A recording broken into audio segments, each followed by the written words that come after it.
of fame. 100.1, 100.3, 100.5.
And the seven books that the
They wrote them off for the 6 and the 7 books. They wrote them off for the 6 and the 7 books.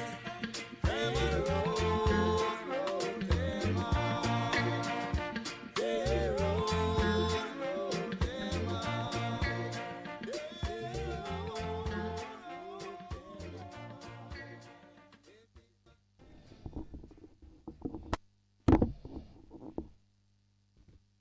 Good morning and welcome to the Morning Connection.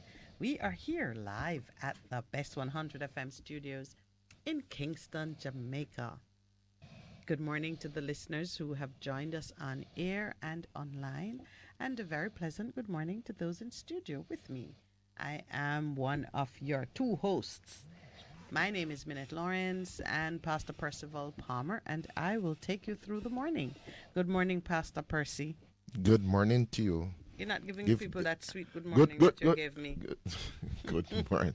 You knew For he is good and his love endures forever. Good morning to everybody who is listening to us on the Morning Connection. Indeed, we count it a privilege to be in your ears, whether you are on the bus, in your taxi, going to work, driving the taxi, in your car, getting to work this morning. We welcome you for joining us this morning. And we trust that today will be the beginning of the rest of your life. So we give God thanks for this privilege of just sharing with you this morning as we give God thanks for what he has done today. And my friend is all dressed in gold, and I says, I love your outfit this morning. And she tell me something, but I will not repeat it on air because she's my very good friend. But Percy, God is when good. When you say you won't repeat it on air, you make it seem like it's something unmentionable. I told him I am running out of clothes. Oh my That's Lord. what I told him. So are we going to begin a clothes drive for my friend Minett? I don't think so, but I think I understand. But God is no, good. it just means I need to go to the laundry. Okay. How about that? Oh, but that Yes. is a better way. We don't need a clothes drive. Yes, you know. But she looks fantabulous. I like it. I need a sponsor. I like it. I like it. I like it. I like I don't it. know. You never know. It's not the right direction. You can't wear more, as Percy said, more fantabulous things and say I need a sponsor. Oh no, she looks fantastic. If you see us online, and I'm sure that our friend you're thinking Brown, no, Brown. they're curious. Mr. Brown, Hold on a minute. out of Canada, will pick us up. Oh, Pick us up. He always says, "Oh, you drinking a coffee this morning?" So I'm just loving that. But it is so indeed. where's your beverage? It's right here, man. It's right here. Okay, because that's kind of the new normal now. The new normal. So we give God thanks for taking us through the night, taking us through yesterday with all of what happens. And I am, I'm giving thanks this morning. A lot of the times in the Psalms, we read different things. Like in Psalms 106, it says, "Give thanks to the Lord, for he is good. His love endures forever." And yesterday, that truth came to life again in my own heart as I spoke to somebody. And I says, let's hold this intention with what you are thinking. Remember that God is love, and his intentions towards you is from a heart of love. And the person looked at me, and they began to saw the tears just coming down. I said, yes, that is true. With all the things that are happening to you this morning, I just want to reaffirm to you that the God that you say that you serve is a God of love. And with all of what's happening, it comes out of a heart of love towards you. Just remember that. So when you're going through the situations, and we go through the valleys, and some of the times you're up on the mountaintop, the thing that is constant is God's love towards you. And I just want to remind us as persons who reside in the island of Jamaica, or those of us who are in the diaspora listening to us online, remember this, that God is love. And that has not changed from the beginning of creation to the very present time. That the God that you say that you serve is a God whose heart towards you is just full of love for you. So if there's anything this morning, I want you to remember that God loves you, and He loves you with an intention that is so pure. And we are up on our 6:30 break as we remind people this morning that God loves you in spite of everything that is happening to you.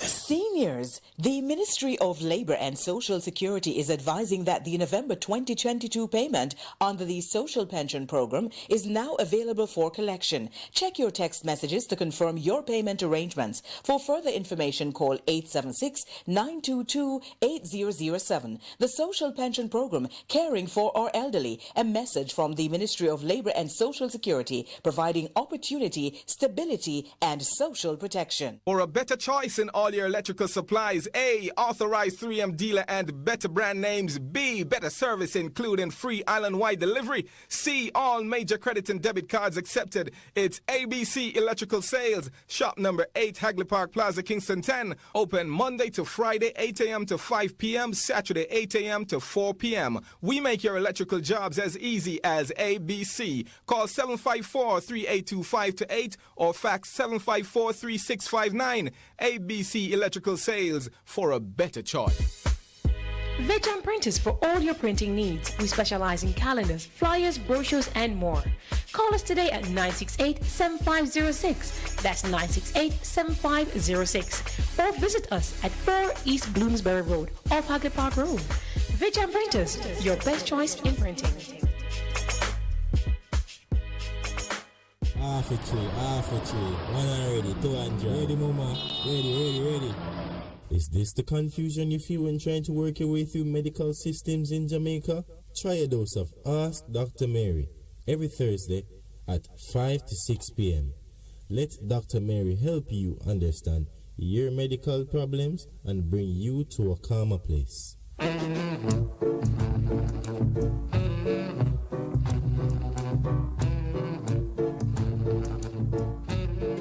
What's up? It's your girl, Lady Lee, the Queen of the South, and I'm inviting you all to trailblaze with me on the best of the best radio station, the Bess100 FM, Mondays through Thursdays, 2 to 5 p.m. You can't afford to miss it on your airwaves.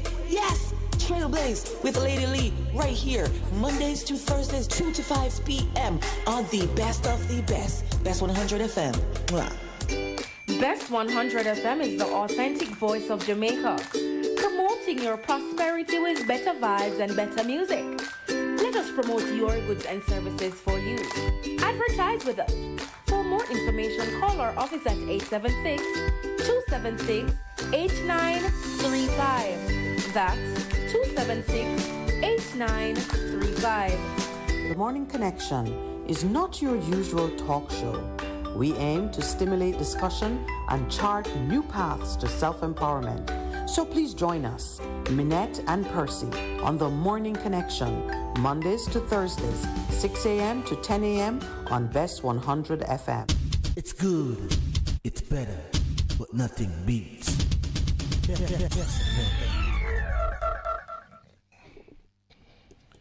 Good morning and welcome back.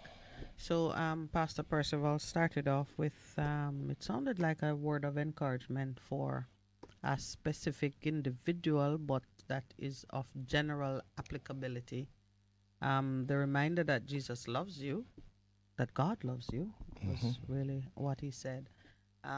It's one of those statements that many people say, and it is a great opening line to any kind of evangelistic encounter. And to most people it's meaningless, because without an intimate knowledge of God, you don't have a sense of what this love means and how the knowledge of this love can take you through periods of rough times. And even before we kind of gain our footing this morning, I feel like it's necessary to talk about what is on the front page of one of the local papers. It is a murder-suicide, a report on an apparent murder-suicide event in Mandeville. Mm-hmm. Beautiful young couple, both in their 40s, dead. And as I read the details of the story, the thing that I suspected is true, namely, although they were in the process of getting a divorce, they were still living together. So in the course of the morning, I'm going to invite Pastor Percival's input from the other professional position that he occupies. What is it? Psychotherapist? Psychologist? Counselor. Counselor. Where does the counselor stand in the mental health hierarchy? Ground floor? I don't know how to respond to that, counselor. No, because you say I say in psychotherapy. I mean, they're all forms of psychotherapy. But you hasten to say counselor, and because I can stand at the side of the street and counsel somebody, or counsel my child, or counsel a friend, and I need no professional accreditation. You kind of made it seem like that's what I was doing. No, I wasn't. But you're busy spending a fortune getting some very specialized education In terms of that. But it is when... So it must be somewhere yes, in the chain of command. Where is it? One step from the bottom? One step from me talking to my child lovingly? Probably 3 or 4 steps up from you talking to your child lovingly. All right, okay. So I'm going to invite you. The clinical psychologist. You have and the guidance counselor working. The clinical psychologist can give you a prescription? No. The only person who probably would be able to write a prescription is a psychiatrist who are medically trained doctors, but who do psychology as a result. But clinical psychologists normally work with disorders, the DSM. So, meaning someone else has diagnosed a disorder, and the clinical psychologist work you through the plan, the goals, the therapy, what you need to. In counseling, you don't need to have a confirmed disorder. You just need to have a sufficient disturbance of the mind to require external because help. The truth is,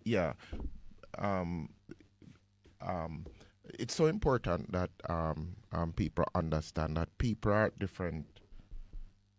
If you consider it a continuum, like you said, spectrum. Speaking to your son, yes, most of the times we give counsel to people, but going and doing the counseling degree, a master's in counseling, or simply the guidance counselor, you are further along in terms of being able to diagnose and then to do a prescribed plan of treatment for the individual in regards to it. So as you rightly said, most of us can give good counsel, but then we do have the skill sets or the tools to say, okay, is this what is happening? Do I go to my DSM-5, which is the diagnostic, we call it our Bible, where it has all of these disorders, and you look for different things to say, okay, this is what is happening, whether it is what happens. So it's a manual. It's a manual that you go through, and you come up with an indication indications of what is happening with the person. Because the truth is, we found it very interesting when the late Fred Hicklin said that everybody in Jamaica, based on the work that is done, have some sort of psychosis, mental disorder, but it really related to, can the person function? Those who are committed are people who, in terms of the normal course of their lives, are not able to function normally. Some people, and the one that is affecting a lot of people now is depression. But you have different stages of depression. Some people, because they suffer from it significantly and it affects their functioning, Some people are on medication. Some people are committed, and some people with committed to the institution, institutionalized because they are not able to cope. So that is what normally happens when we commit people, because in their normal functioning, they're not able to cope with what the normal courses of life can be. Back to what has happened to you, this couple. I have some specific questions. That's why you want to make a comment before I ask you. As it said, it's tragic. But I haven't read it. I haven't read the article. But when you come to a place when you think that the only solution is to murder a loved one and then to commit suicide, you really have reached the end. And there would have been indications along the way that this was something that was happening and people weren't picking it up, you know? Because, like, when somebody decides that they're going to take their lives, there are normally indications that you can pick up. I remember when Lisa came on. Remember Lisa? Lisa Gay came on. There were things that you could have picked up based on what she indicated what was happening. And thank God she was getting help from somebody. But it would seem that the guidance counselor in what was happening should have referred her to a clinical psychologist or somebody who was, as you call it, high up along the chain to terms of saying this is what you need to do, this is what needs to happen. Yeah. So sort of the moment I heard about it, of course, we heard about it from yesterday. And once I heard husband and wife, and I thought to myself, this sounds like people who were having problems with the relationship but were still living together. The reason I'm mentioning it is yesterday I said to you there are some issues about gender-based violence which we are yet to treat with properly as a nation. And the vulnerability of women who are going through like a divorce. I mean, if you have gone as far as to file papers for divorce and serve them and so on, and you're still in the same house, here are some things that persons can immediately take into consideration. In Jamaica, you are not eligible for a divorce unless you can say truthfully that your marriage has been irretrievably broken down for a period of 2 years. That is the minimum. A minimum has to be there, just like how we're talking about setting a level for penalties for murder and gun crimes and so on. There is an acknowledgement that relationships go through ups and downs. And an assessment was made that in a marriage, you need to give the people at least 2 years to figure out if this really not coming back. And I mean, there's time for counseling and things that take time. So our requirement is when you are filing for a divorce, you need to be able to say that for a period of 2 years, we have not lived as man and wife. Now, the law from elsewhere, is not Jamaica that precedent come from. The law from elsewhere says that a man and a woman who are married can occupy the same house but have separate households. You're really living as two strangers. And plenty married people tell me that it is entirely possible. I, for one, know that if I am not in good standing with you, there's me and you not having no separate household in one building unless it's an apartment building and I am on the 50th floor and you are on the ground floor. And when you set out to leave for work and I set out to leave for work at the same time, there's no possibility of the two of us journeying together. I just don't feel like it's one of those relationships that you can just kind of rub shoulders and not saying it's impossible. It's possible for others. I don't see the level on which it's possible for me. Nevertheless, the law is that you can maintain separate households in the same building, house. This is and be Jamaican qualified. law. This is Jamaican law. Okay. I'm addressing Jamaicans. The truth is that precedent about the separate household under the same roof didn't come out of Jamaica. This is English law which we are applying. A whole different level of civility obtains in some other cultures where man and woman relate in a different way and can do it peaceably for the most part. But as a technical issue of law, it is possible. So the two of you can be at odds with each other and stay in the same house. Usually they're staying in the same house because maybe the house is jointly owned and one is saying, I'm equally entitled to be here. A lot of times for the woman, it's because she cannot afford to move out. She don't have, sometimes there are children involved, and for her to move out, she would need to take responsibility for housing the children and so on and so forth. You can't go back to your mother house and go back into your old room, or it's an economic, a financial decision that keeps women who want to be divorced under the same roof as the husband. And depending on the reason for the breakup, the reaction to the breakup, whatever it is, you're in a dangerous situation. In Jamaica, you are in a dangerous situation. And I mean, I remember when we had, I don't know if you recall, or having Dan Edwards Davis on with us one International Women's Day. Well, not international, it was the day protesting violence against women. And she spoke about an initiative to come of lawyers and other professionals putting together a resource team that could be of assistance to women who were in that vulnerable position of needing legal advice, other kinds of support to secure themselves during this type of hardship.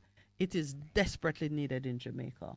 There are many women who are in vulnerable situations of great danger to themselves and their children because relationship gone bad. They know the man is prone to extreme behaviors, but they have nowhere to go. These two youngish people, were living together. They were living together. Mind you, all the relatives, when you read what is being said, they're saying, oh, he was a nice, quiet man. The two of them, the one mother-in-law or mother is saying they were there for dinner on Sunday, and the two of them quiet, and the two of them yet. The question is what? By the 3rd of January. What is it that would have She's been bludgeoned to death, and he is. What would have pushed them over the edge? Because a lot of times, just even from the divorce is what they're saying. What would have brought them? Like the Monday, there was some event in the divorce that would have taken place the Monday, or some recent time. They've put it there, so clearly she filed for divorce. He would refuse to. He wasn't cooperating, and she wasn't pulling back. And then he was deciding to, and then call it the quiet storm. But I think that you being in proximity to the person who is not yielding to you, and that's why I said let's talk. I want an open conversation with you. When you are, the things that trigger the stress and the rage, if there is rage. And when you have to be contending with it every day, it's in the space because you're now living together. You're not getting any break from it. This is the result in their situation. But you've been counseling couples, and there's one comment here. The husband said that she complained about everything, small things like what him says unimportant things, trivial things. Like he snoring. Said, the mother claimed that her son had expressed his displeasure with marriage on more than one occasion as he was being criticized for snoring loudly. among other things, considered to be trivial. You've seen up close the things that irritate one and the other partner think it trivial.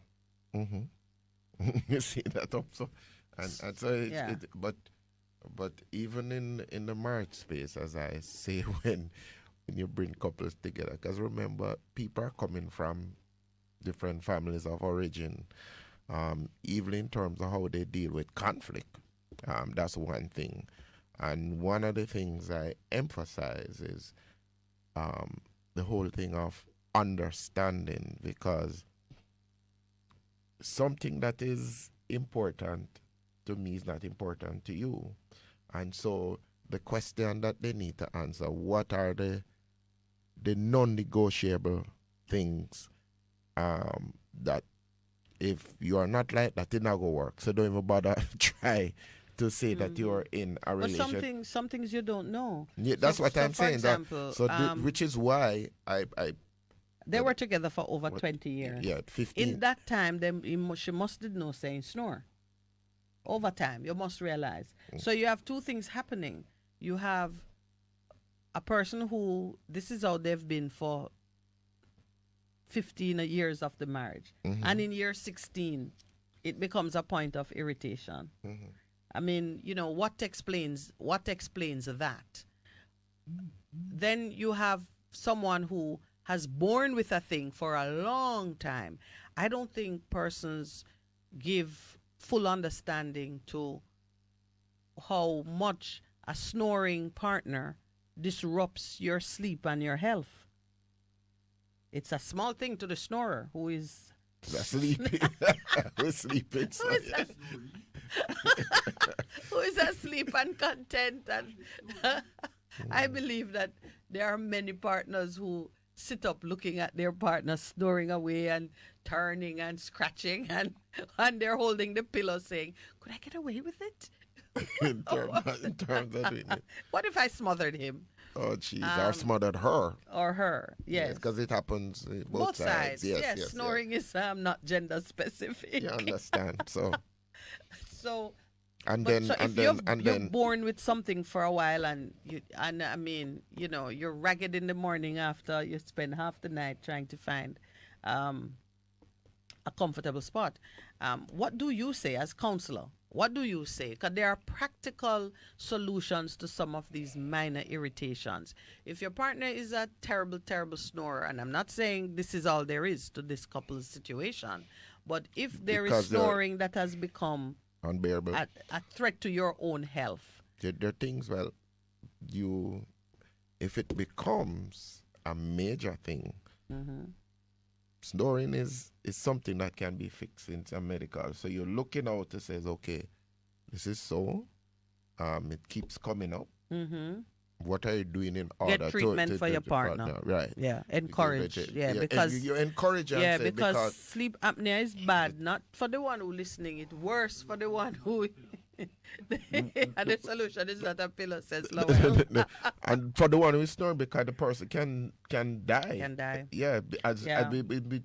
We laugh about it, and it is affecting it. I learned a lot about it because we went through. Our son had some chronic sinus situation, and as a consequence, the tiny little thing was snoring like a grown man. And when we went to do the investigation, of course, in the mornings he's falling asleep when you're trying to, get him into. Because when you have that issue, you don't sleep well. Even though then you hear them snoring away, they don't sleep well, and their brain gets deprived of oxygen for microseconds at a time. And over a period of time, it is injurious to the health of the brain, especially for a child. So please, we're speaking now to you as family. Understand that if you are dealing with someone who is a terrible snorer, the problem is not the inconvenience you suffer. It's the person. It's the health of the person. Yeah. Yes. And let's go back to our biblical principle. Perfect love. What does perfect love do? Cast out all fear. Yeah. Yes. And so when you love someone, you're not fearful of addressing the things which may be, challenging to the relationship or painful to confront. And the other thing too is that love causes you to be very forgiving. I could never look at my precious husband snoring away like a and decide to go and say Jesus, he might keep me up. It's just inconceivable. And But- if you find yourself looking at someone you love who is causing you a little stress, and instead of you're saying, oh, how can I make this better? I know he doesn't desire to have me under stress. And the truth is, And he don't know. He must know. We laugh about it, but because I know what it is, and my wife says, you know that you snore, and I have had to Deny.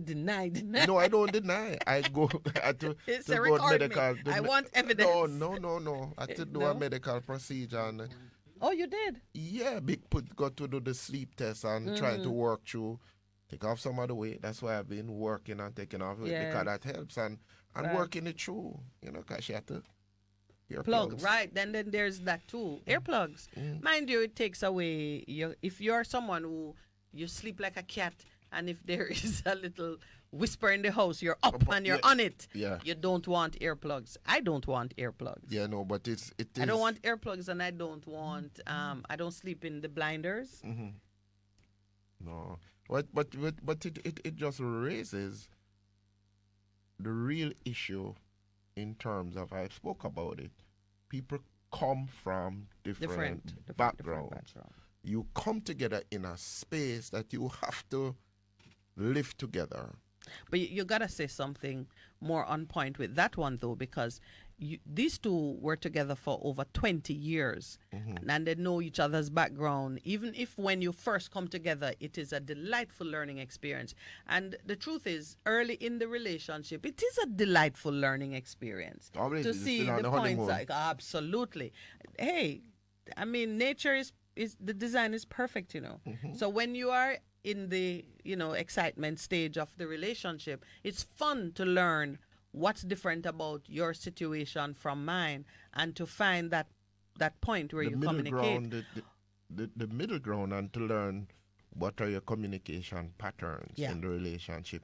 Because even recently, with a couple, I said to them, she didn't speak. She was not a talker. She was not a meaning talker. She's not mute. And she's not mute, but her thing is, based on her family issue, she never liked confrontation. She never liked to talk about things, but he encouraged her to speak, because I want to know what is on your mind. And she says, that has forced me to grow in terms of the relationship, because her family of origin was one in which we don't talk about, we just cuss, but we don't really talk about the issue at hand. Yeah, we mutter while we're in the kitchen, and kick the cat, and slam door, and all of those things, but never speak to the we issue. don't confront the issue. And so, in the period of just talking to them, she pointed that out, that it has made her better. Now she's better able to talk about the issues, to confront him. And some of the time that made it uneasy, because here's it now, you let out your cause create a monster.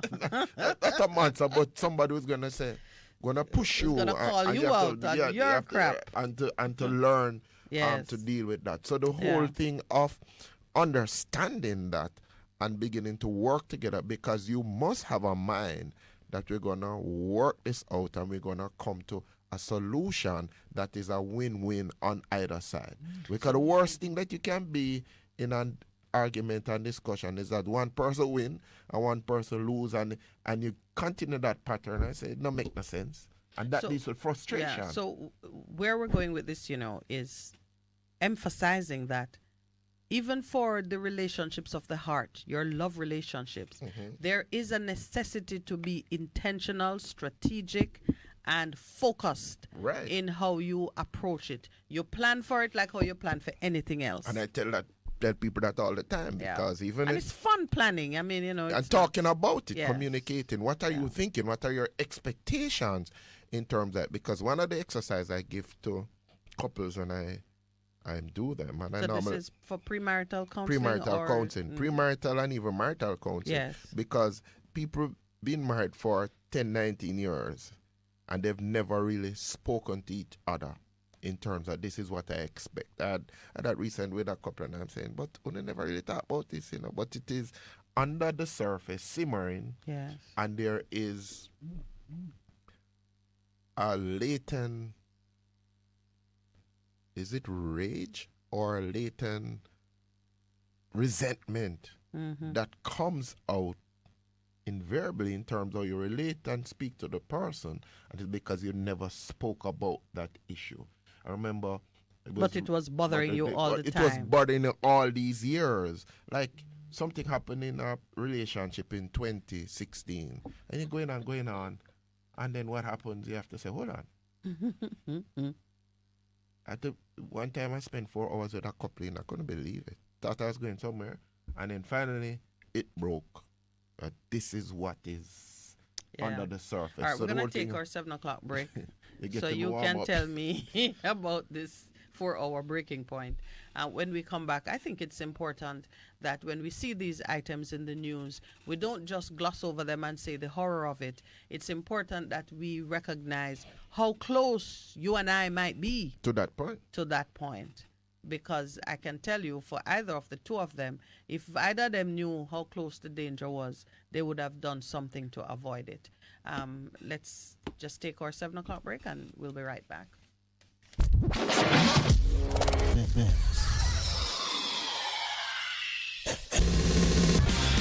You're simply the best.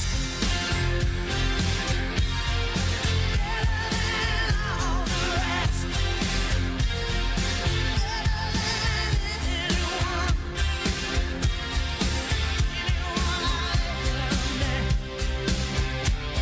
You're simply the best. Bess FM 100.5 on your dial. Keep listening. Reignited for the future. Year in Review 2022. 2022 was the Ministry of Economic Growth and Job Creation's year of building resilience through sustainable green investments. Among other things, it worked to improve access to potable water in several areas across the country. We have been turning on the pipes and giving thousands more Jamaicans access to this precious commodity. This administration understands that the availability of water has an impact on the entire society, affecting all sectors: health, security, agriculture, industry, among others. Minister without portfolio with responsibility for water, environment and climate change, Matthew Samuda. During the year, several pipeline replacement projects were commissioned into service, including Barron Hill to Samuel Prospect in Trelawney, as well as Luana to Middle Quarters and Sandy Bank to Black River in St. Elizabeth. The new building distribution pipeline project in Nain, St. Elizabeth, valued at $130 million, was also completed. New and upgraded water systems were also commissioned for communities in Westmoreland, Woodhall in Clarendon and Sligoville, St. Catherine. A 100,000-gallon water storage tank was commissioned into service in Westgate Hills, St. James, and the upgraded Exchange White River Relift Station in St. Anne and Upton Tank and Ita Borel Well Station improvement works in St. Mary were completed. In the latter part of the year, a 50-kilowatt solar PV plant was commissioned at the Mona Reservoir. A contract was also signed between the NWC and Rio Cobra Water Limited for the construction of a 15 million-gallon water treatment plant to improve flows into Kingston, St. Andrew, Portmore and Spanish Town. It will reduce the need for future trucking of water and reduce, if not eliminate, the need for water restrictions to affected areas during periods of drought. So what this project really is the building of resilience in the water supply system. That means that even if there is a shock, we should be able to maintain the required level of supply to this critical productive area of Jamaica. Prime Minister Andrew Holness. In the climate change portfolio, a project dubbed Facilitating a Gender-Responsive Approach to Climate Change Adaptation and Mitigation in Jamaica was launched. Jamaica's Gender and Climate Change Strategy and Action Plan was also launched in July 2022 in partnership with the Bureau of Gender Affairs and the GCF. The project was scheduled to be completed in December. The country, through Minister Samuda, also advanced calls for the equitable distribution of funds for climate change mitigation activities at COP27 in Egypt in November. In the first half of the year, Jamaica, along with partners, also launched the Jamaica Systemic Risk Assessment Tool to increase climate change considerations in investment. We anticipate that the combination of the analytical capabilities of this tool, along with those of relevant local platforms and the transfer of knowledge to local technical personnel, should help to better guide our decision-making on future location and investment for infrastructure. Director General of the Planning Institute of Jamaica, PIOJ, Dr. Wayne Henry. Jamaica's natural resources also continue to be protected by the government, and a significant progress was made in major environmental projects. 3 areas were declared as protected areas, namely the Cockpit Country, Pedro Keys and surrounding waters, and the Black River Protected Area in St. Elizabeth. The downtown Port Royal Street Coastal Revetment Project was handed over, representing an investment of approximately $1.3 billion. And the Hannatown Eco Village in Kingston was expanded and opened from an investment of $37,250. Additionally, as of November 1, 2022, over 2.2 billion trees had been planted and distributed under the National Tree Planting Initiative being spearheaded by the Forestry Department. A national schools tree planting competition was also launched. In June, the Forestry Department officially completed 6 of the 8 indicators under the European Union funded budget support program. Under the program, 46 sustainable alternative livelihood projects were completed at a value of $240 million.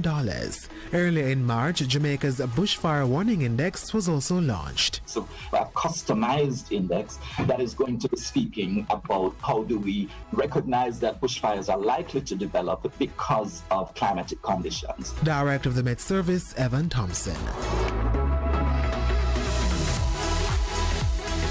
The Ministry of Economic Growth and Job Creation continues to prioritize environmental management and sustainability heading into 2023.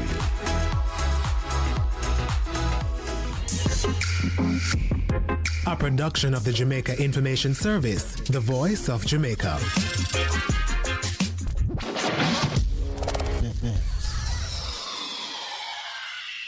For a better choice in all your electrical supplies, A, authorized 3M dealer and better brand names. B, better service including free island-wide delivery. C, all major credit and debit cards accepted. It's ABC Electrical Sales, shop number 8, Hagley Park Plaza, Kingston 10. Open Monday to Friday, 8 a.m. to 5 p.m., Saturday, 8 a.m. to 4 p.m. We make your electrical jobs as easy as ABC. Call 754-382-528 or fax 754-3659. ABC Electrical Sales, for a better choice.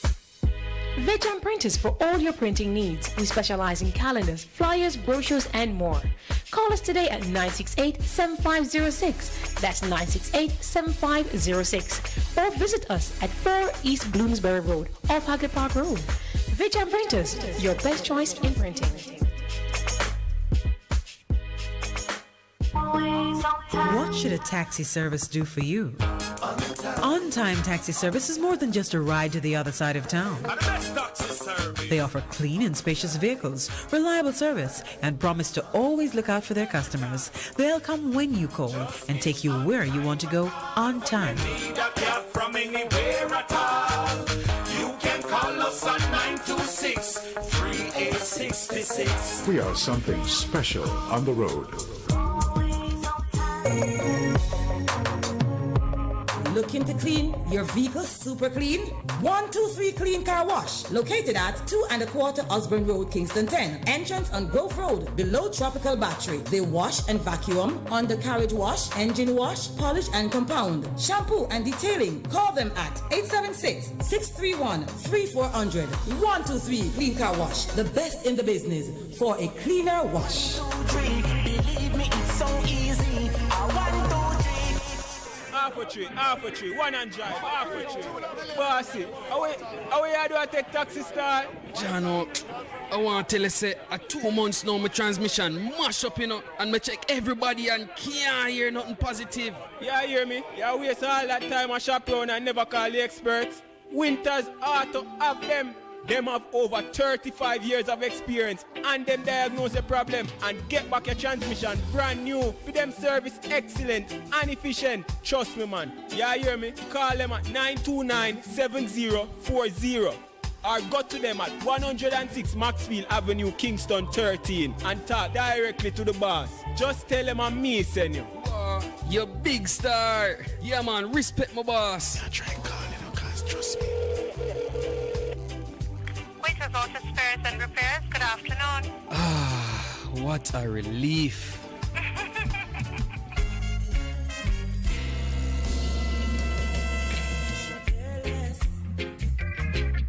And love more, 'cause you open up the door. Live, camera, volume. Live it up Fridays on Bess100 FM. 10 a.m. to 2 p.m. with I, Ibi Lion, each and every Friday. Giving you the better vibes, heard everywhere. Things and watch me fly on Jamaica. Yes, what's coming to Bess100 FM? It's In the Mix with Nessa and DJ Richie. In the Mix comes on every Monday to Thursday, 10 a.m. to 2 p.m. Join us as we entertain you, inform you, and educate you on everything that will keep you in the mix on Bess100 FM. Come on, our vibes, huh?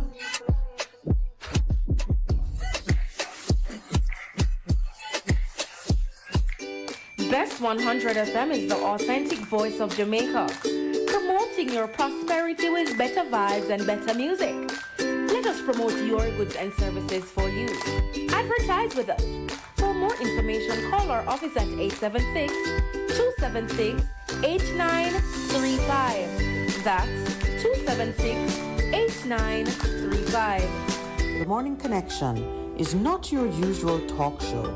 We aim to stimulate discussion and chart new paths to self-empowerment. So please join us, Minett and Percy, on The Morning Connection, Mondays to Thursdays, 6 a.m. to 10 a.m. on Bess100 FM. It's good, it's better, but nothing beats.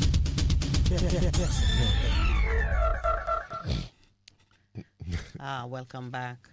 So before we took the break, we were just speaking in some detail about what has been reported in the news. Actually, two things have been reported. There's a mother and son who were found murdered in their homes, but that's murder. And then there's the apparent murder-suicide of the couple. Both events took place in Mandeville, actually. And these now are not incidents that can be laid at the feet of organized crime. Well, maybe the mother-son murder. That was, yeah. But certainly what we're seeing, it looks very much as an attack on family. Mm-hmm. When I say looks very much, it's because while you can say the actual events had their foundation in different activities. One, intimate relationship gone bad. The other might be reprisal, or it might be it might even be a family situation having to do with land and issues that sometimes families fall into situations of deep dispute and, like deadlift, famous deadlift. Absolutely. That has been the source of a lot of family anger and violence in families. What in the overall, it is an attack on families, families being the first structure, the building block of civilization, really, for you to secure the continuation of your species, of your bloodline, of your genetic lineage, however you want to describe it. Families are important to that. We know the family structure, meaning parents, children, nurturing children in an environment that is loving and secure and structured and has in it the seeds for perpetuity. That's what we mean when we say family, not just DNA related families. They have extended families and all of what happened. Absolutely. The different generations continuing to work together in a support group. It looks very much like a commercial enterprise to the extent that it can be very profitable. You can protect wealth through family structures that really work well. A lot of people do it well. Yes, that is the foundation of your wealth. Yeah. That's why people still talk about the 21 families of Jamaica. And because they continue to perpetuate because they've managed to keep the wealth through how the family operates. But I want to, you spoke about an attack on the family, but this is really an attack on the family. Sunlight Street family in fear as gangsters kill elderly man in latest attack. So they have killed the grandfather, a toddler in the family was shot in the head in 2021. And they are saying it was our great-grandfather was killed on New Year's Day. And they says allegedly on a mission to wipe out the entire family. This is how you do real police work. Yes. But I was more looking now at the spiritual work, because when you look across the landscape of your country and you see these different events occurring and the victim is the same, meaning it is family. It's family. Earl Brown has said, could the death of the husband and wife be two murders? It could be at least one. There's for sure, it looks like one murder. The husband was found hanging and it appears to have been self-inflicted. So it's being treated in that way. But yes, it could be two murders. And it could be that it's not the wife killed, it's not the husband killed the wife. Him come and see her dead and say, everybody going to think it's me might as well kill myself. It could be that too. But in the end, it doesn't matter whose hands were used to accomplish it. Still family. It's still family. And a number of things arise when you see that. First, we have to test. How does the support system for family units function in our society? Are we staying connected? I remember when one of my younger brothers got married to the lady who was his childhood sweetheart, and they actually had a child together when they were fairly young, and they got married after some years of being in a relationship, and within 3 or 4 years they were divorced. And I felt such sadness, not the divorce per se, but because when I examined my own relationship with them as a married couple, you never helped. I did not even know there were challenges. And I said, but come to think of it, as a big sister, I see my brother get married. I know that the ways of women are mysterious and perplexing. Producer. So I'm thinking, as a big sister, did you intervene? Listen, I never even asked him a question, because we have these notions about privacy, which are born from a very unloving place. I respect your privacy, but I cannot respect your privacy to the part where Mrs. say you're going down a very bad, steep place. But I say, well, it's his business. I feel business. There are many things that when I contemplate them in some detail, they go right back to the plantation. Okay. Where we were in an unloving, meaning the authority structures in place did not encourage us to be our brother's keeper. True. Because if we are keeping our brother, we might plot with him to overturn the system. And I look at that and I say, why is it that I would have this notion that my brother's well-being is separate and independent of my own? Why wouldn't I see that if he hurts, I hurt? Why wouldn't I be? And I said, when I made a resolve at that time, and I believe I have kept to it as best I could, I am not going to keep myself separate and far from what is happening with my siblings, with my family members, those who are close to me. I know the signs because we are humans and we have the same signs. If I see somebody withdraw from, you used to have regular family thing and they would come and they'd be jovial, and then you invite to dinner, not come, I can't make it. You try to engage them in the usual social activities, they're not involved in it. You have to check deeper. Sometimes them have new boyfriend who they're not ready to introduce, but sometimes they're going through a really rough patch and they don't want you to see. And it is a strategy, I'm going to quote Lowell now, I'm always saying it's a strategy of the devil to isolate you so he can beat you up in secret and have his way with you. when you see someone withdraw like that. It happens in church. It happens in church all You the mean the time. devil beat them up in church? No. When somebody's a part of your fellowship regularly, and then you see them withdraw themselves, it is a sign. Red that flag. It's a red flag. That is because fellowship. Because remember, if you're a part of a flock, and the wolf want to take you, him look for the isolated Of one course. before he attacks. Yeah. And it's a principle. So that is why we stress community, that we live in community in fellowship. And that is where Psalms 121, that is where the Lord commands a blessing. How good and pleasant it is when brethren can dwell together in unity. That is where the real blessing That's where the wealth is. The real blessing is. And so... All right, I'm going to mention one last thing on this. I mean, it may be the last thing. I got to mention it because it's one of the things that polite people have a difficulty acknowledging. And it's coming out of the details reported on this apparent murder-suicide. The woman moved from being a student at a teacher's college. When you met her. When they were young and together, to being a loan officer in a bank. Anyone looking at that would see some level of upward mobility and a level of education that you can presume a certain level of education. Even when you look at the pictures that are used, you can see a certain degree of refinement with the... That shows a brownie? With the lady. No, that's not what I call refinement. That's troubling you. It's not sure that it should look like. Hey. All right. The young man, the man, I don't know why I just love calling people young. He's a mature gentleman. Yes, He's 40. they're in their 40s, yeah. Yes. The husband was, the only report of his activity is that he was a taxi driver. And at one time they said he was trying. No. In reference to his occupation. Okay. Like they know him to be hardworking, but at being a taxi driver, for which you need a driver's license and access to a motor car.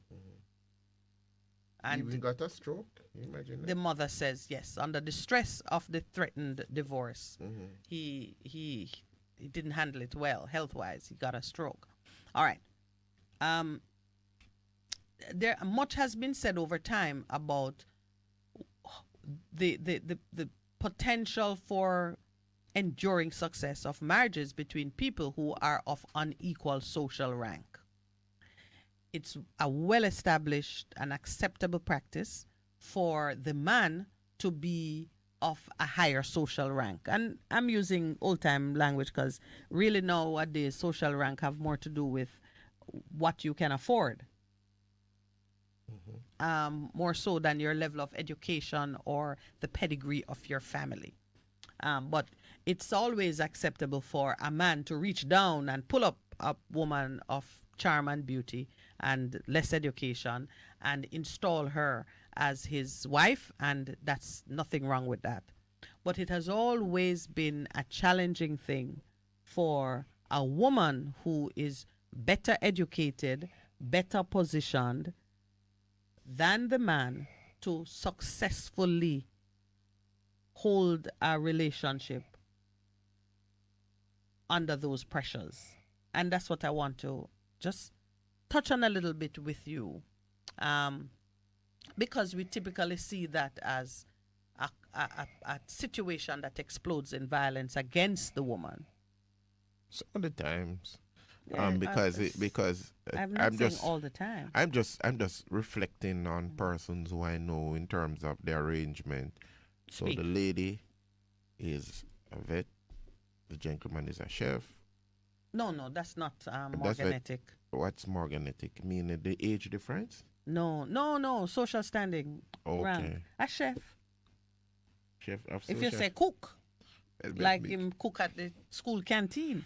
Okay. But a chef in a hotel Has his or own business. or his own business, that's not morganetic. Okay, all right. Because some people in Jamaica look at it, because when they got me, people say, but he has his own business. cater all over the place. Yes, so you don't see that as morganetic. No, that's not morganetic.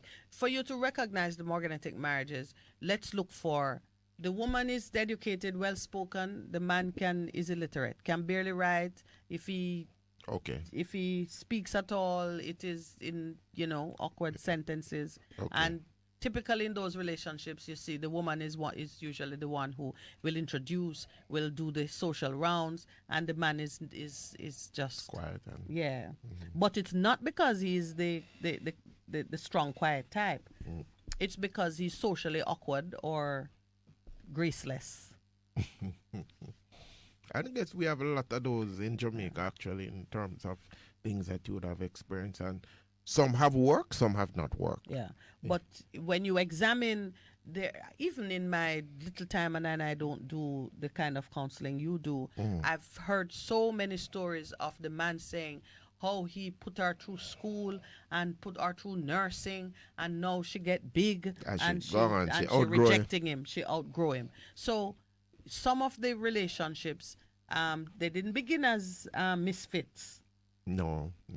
In quite a few relationships, the man has financed the woman's advancement. And when she's at a certain position, she rejects him, and it erupts in violence. So, I mean, I pull it out really, not just as an item of curiosity, but as we speak to our children, counsel one another, see different things happening, it's to recognize that what it is. The nature of that relationship comes with certain stresses. And if you were counseling, if you're doing premarital counseling on it, it's something that is worth addressing. You talk to them and you say, but I have to raise it. Like, are you prepared for this or that? And give them scenarios and say, this is what potentially could happen, or it has happened already. Are you ready for that? And there are ways to address it. I mean, I know, is it, what's his name, Wigglesworth, whose wife taught him to read? You must be prepared to make the adjustments so that there can be greater parity in your relationship. So you fall in love with a brilliant woman. She's a scientist of no mean order. You yourself, if you've read 10 books in your whole life, is plenty. And you want to have a relationship with her, you must be prepared to invest in educating yourself to the point where you are closer to her in terms of understanding and being able to communicate. I'll tell you one story. I find that, but before you tell the story, I find that fascinating. Well, I won't tell the story. In a lot of countries, you see this happen a lot, like in, you say, America. Yes, yeah. And it don't seem to face them in terms of saying, doctor and farmer, you're going, what is that? Or you have the house husband. But yes, you understand. Stays home, looks after the kid, and so on. So let's think about what allows one society to move to that point, because believe me, that is an advancement. That is not men falling back or losing position. That is an advancement in terms of civility and understanding the value of human relationships. Human relationships that work well in terms of creating and nurturing families, that is a prize of no mean order. If you can accomplish that, there is no discomfort with, he has no degree and I have 3. It doesn't even enter into the equation. But it's because, one, the society itself has adapted to that understanding because they've gone through so there's no shame. A lot of us may think that, it don't look right or whatever might be on your mind. And so you are not as open to it.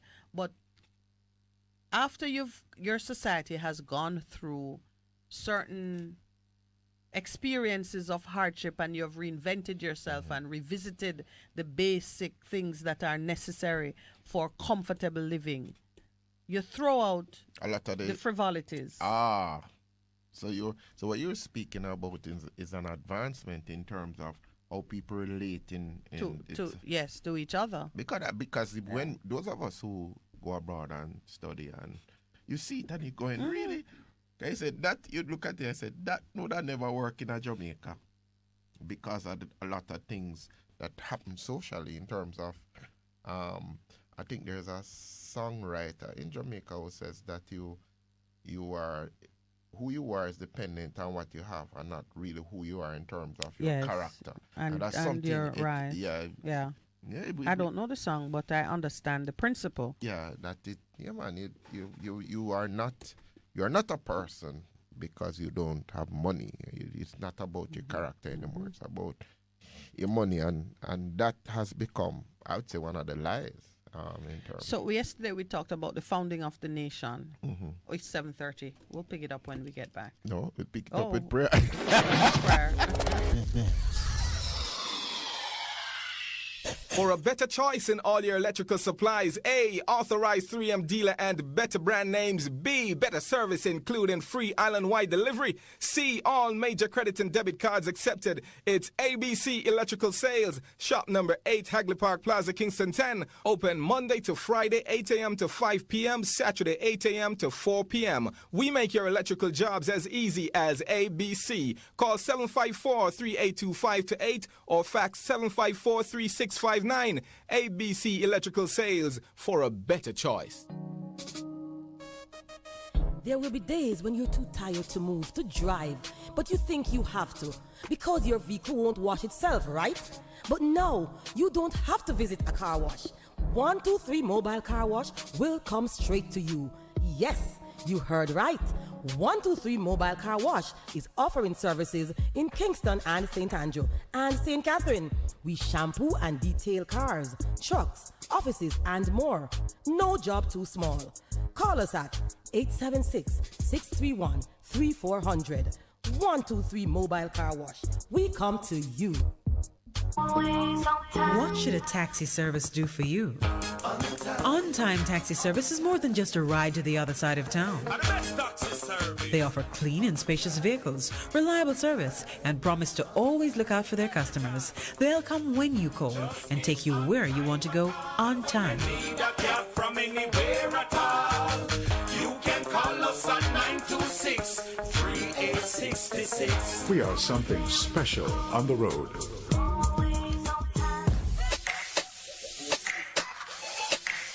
Yes, what's coming to Bess100 FM? It's In the Mix with Nessa and DJ Richie. In the Mix comes on every Monday to Thursday, 10 a.m. to 2 p.m. Join us as we entertain you, inform you, and educate you on everything that will keep you in the mix on Bess100 FM. Come on up, vibes.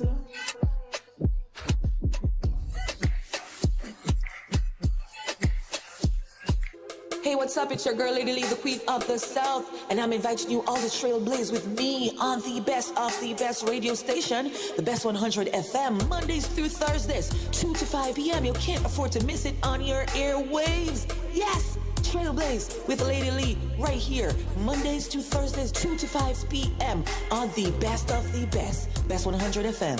Mwah. This is your beloved Pastor Percy from the Morning Connection.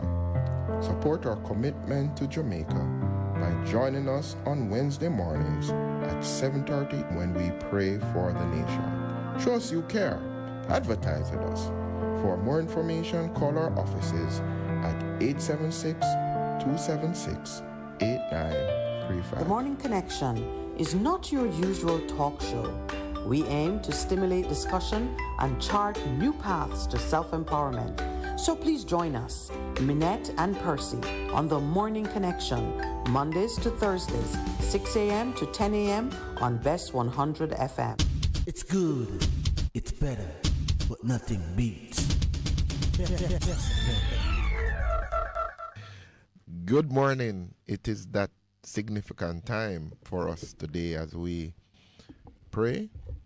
And I just want to encourage us that we pray. We're in prayer every moment because prayer really is conversations with God. And when you pray, this is something I'm relearning.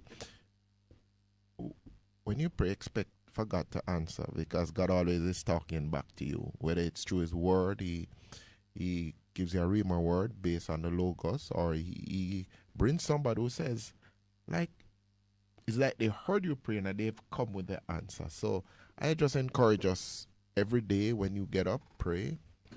And we continuing on the same thread that we closed with last week, which is with thanksgiving and praise to God for having taken us through 2022, which was a very significant year in a lot of our lives. But we just want to continue to give him thanks. So we're going to open with this song, and may you join in. This is part of our prayer this morning.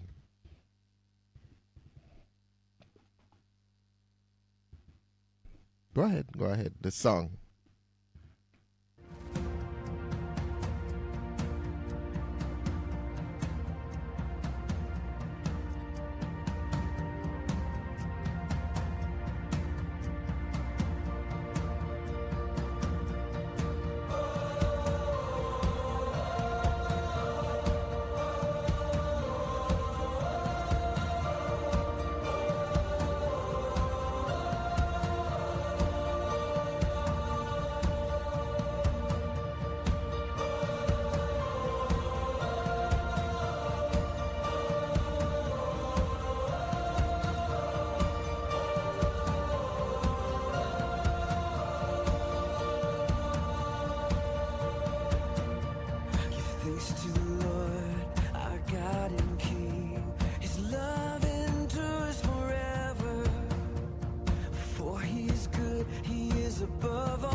Sing praise, sing praise.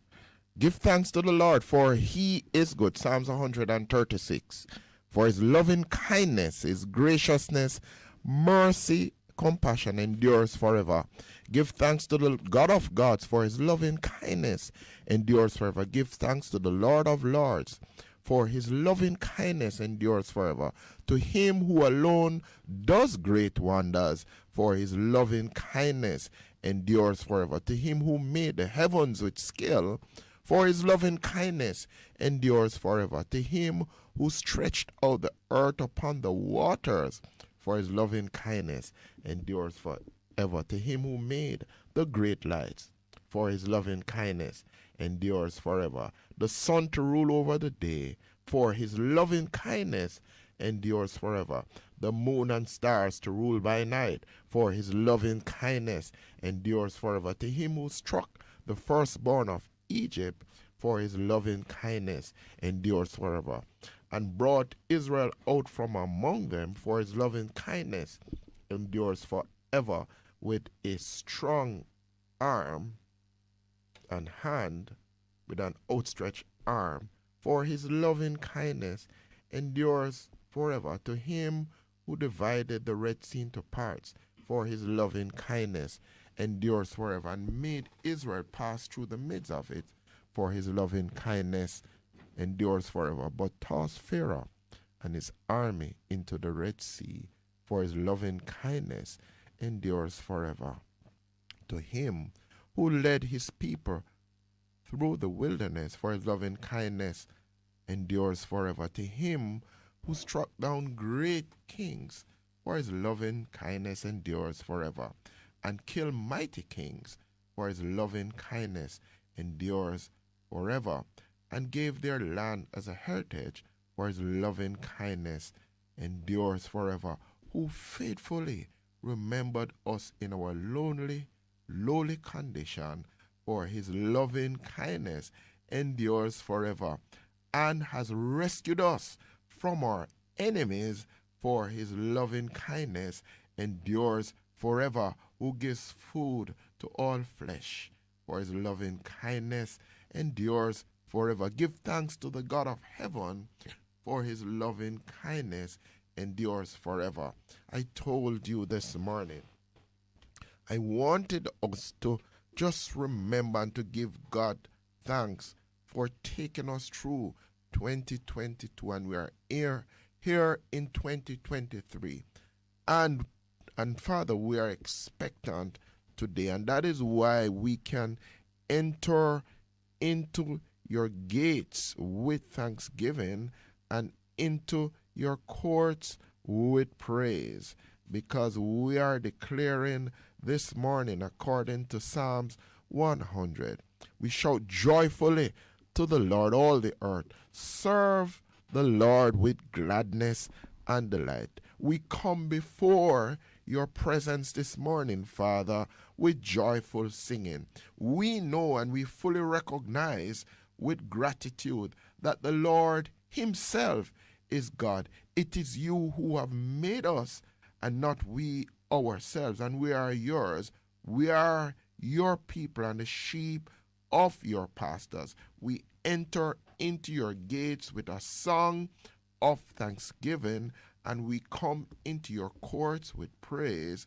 We are thankful to you, and we bless and we praise your name, for you, Lord, are good. Your mercies and loving kindness are everlasting, and your faithfulness endures to all generations.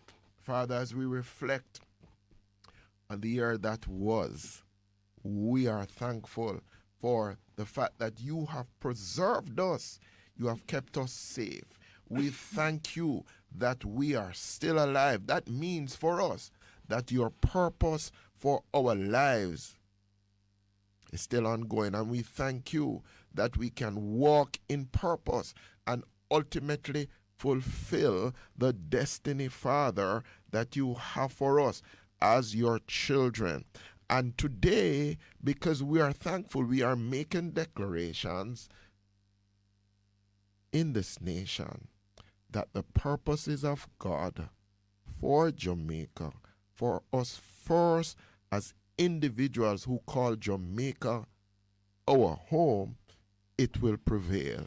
We are continuing to declare over ourselves and our families and our communities that you are good and your mercies endure forever. And we continue to declare over this nation that families are coming together. That indeed, as you have spoken in Malachi, you are turning the hearts of the fathers back to the children. We are thanking you, God, for restoration of family life in this country. And we perceive and see that the enemy is seeking to attack families. But indeed, we are declaring that that will not prevail, but your purpose for family as the building block in any nation, in Jamaica, in community, will prevail. That indeed, family life is being restored. Fathers are loving mothers. Fathers and mothers are loving their children. Families are coming together, and they're coming together to fear you. And out of that simple experience of giving to God what he deserves, of fearing and honoring you, Lord God, indeed you are continuing to teach us how to love each other. And we are thanking you and declaring from Negril Point to Moran Point across this nation, in every community, in every town, in every township, that indeed love, a tsunami of love is emerging. That indeed we are repenting of the fact that we have begun to hate one another. We repent of that even now. And we change our minds. We repent and we will declare that the love of God is in our hearts. And indeed we can love our neighbor, our brother, our sister as ourselves. As we declare, even as Bob Marley says, one love, one heart, that we'll get together in communities and feel all right. We thank you even as the tsunami of love is breaking out in our nation, that our leaders will, Lord, in 2023, love the people of Jamaica, put them at the center of their planning, even, Lord God, as you have loved humankind, have loved every Jamaican, that indeed all of leaders in this nation will put Jamaicans and their welfare at the heart of every plan that they have. That no longer, Lord, will they be selfish in their planning and thinking of themselves and the connected parties, but every decision that is made, oh God, will be made for the people of this country. That indeed every decision that is made will cause for Jamaicans to prosper even now, Father. In the name of Jesus we speak. Let love return to the heart of every Jamaican. Love for his neighbor return to the heart of every Jamaican. And the spirit of hate and discord is being destroyed and being broken down even now, we declare, in the name of Jesus. And so today we continue to make these declarations over our nation, believing, Lord, that this is the heart of the God of heaven, God our Father, for this nation in all the areas that we speak to. We decree and declare that no longer shall the princes and leaders of the land abuse and oppress the people. Let the ties that bind us be unbreakable bonds of love, respect, and equity. We decree and declare a time of freedom, empowerment, and prosperity for the people, a season of outstanding achievement. We decree and declare that the administration of justice in every sphere of life shall be freed from the limitations of cynical and unbelieving men and women, and that justice shall indeed flow like living waters from the throne of God into the bellies of every man and woman. We decree and declare that every Jamaican man, woman, child shall increase in knowledge of self and of the one true God, such that the divine creative power to prosper and excel shall be unlocked in this generation and generations to come. We decree and declare that the hearts of our leaders and their bowels of compassion be opened to hear the cry of the people and to respond with love, generosity, and respect. We decree and declare that the ordinary men and women in communities across this land will become families that work together in harmony to assure the well-being of all members, giving special care to our children, our elders, our women, and those with disabilities of any kind.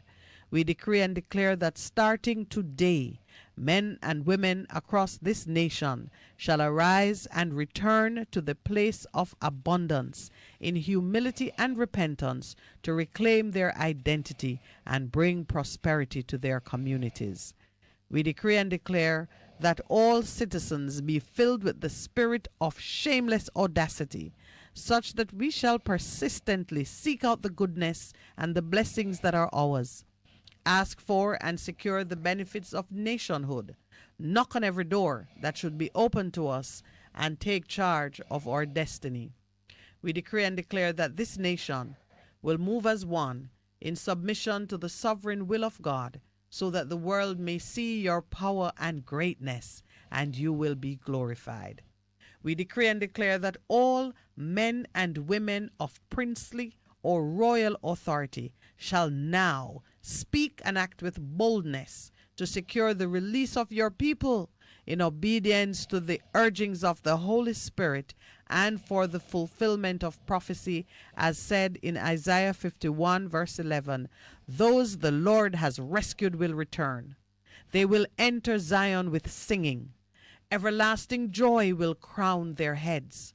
Gladness and joy will overtake them, and sorrow and sighing will flee away. Before God and all mankind, we pledge the love and loyalty of our heart, the wisdom and the courage of our minds, the strength and vigor of our bodies, in the service of our fellow citizens, fellow Jamaicans.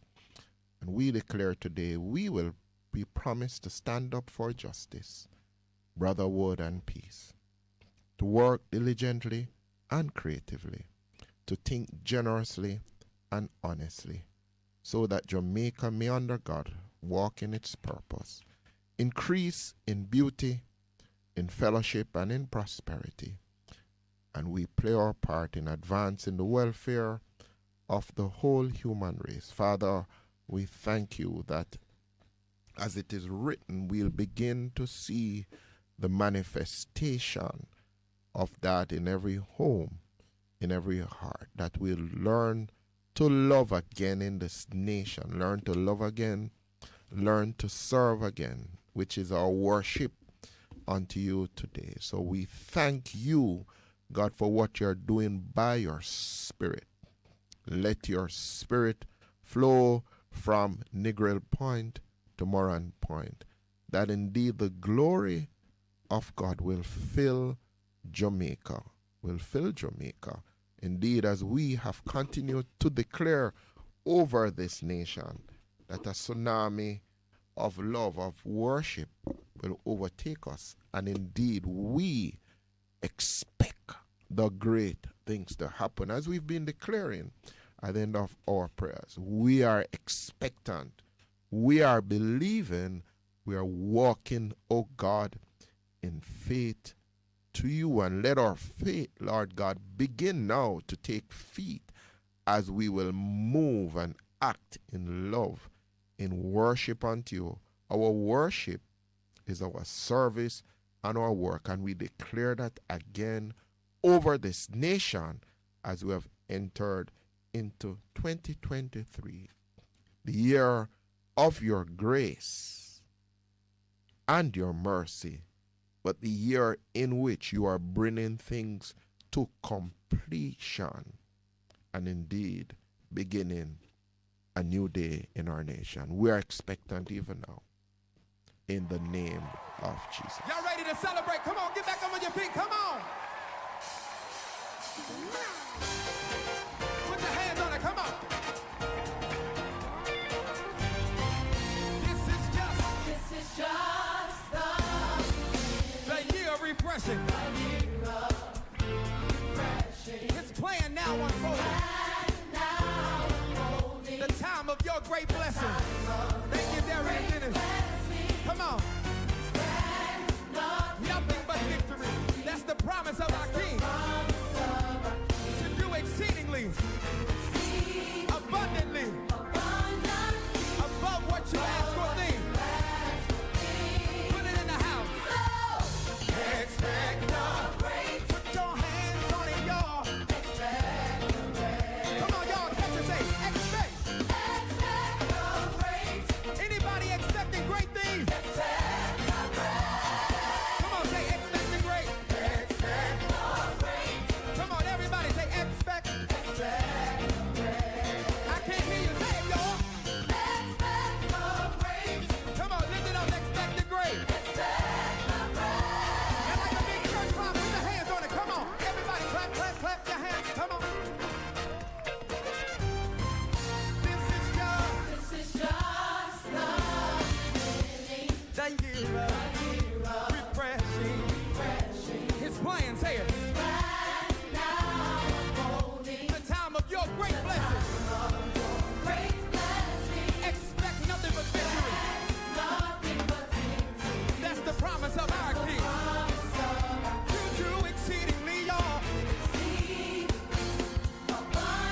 Above what you ask of me. Sing it real good. Expect. I wish y'all could put your hands on it and say it. Anybody expecting great things, say it. Come on, everybody, lift it up, say. In your finances, expect the great. In your relationship, expect the great. On your job, in your home, expect. Come on, everybody, say expect. I like this part, say anticipate. Faith activate. Tell them this is your year. Your moment. Really, Lord, expect the great blessing. When? Expect the great blessing. Look at somebody, tell them expect the great blessing. Anybody expecting a great blessing now? Say it, y'all. Tell somebody the blessing.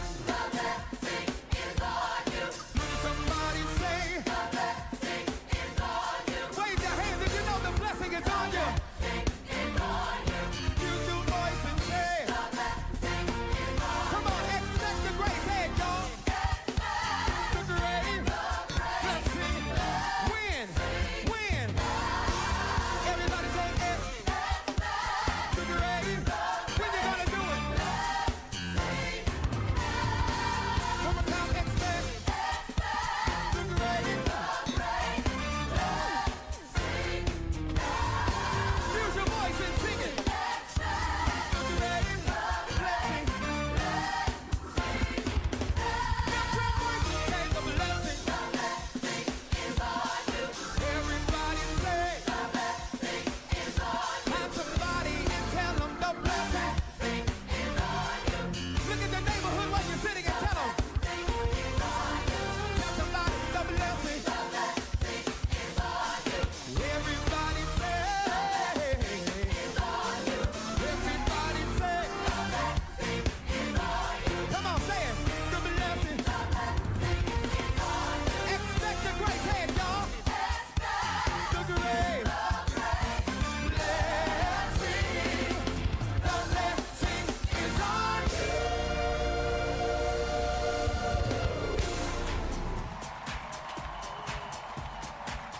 Anybody believe that the blessing is on you? Put your hands on it, come on, clap, clap.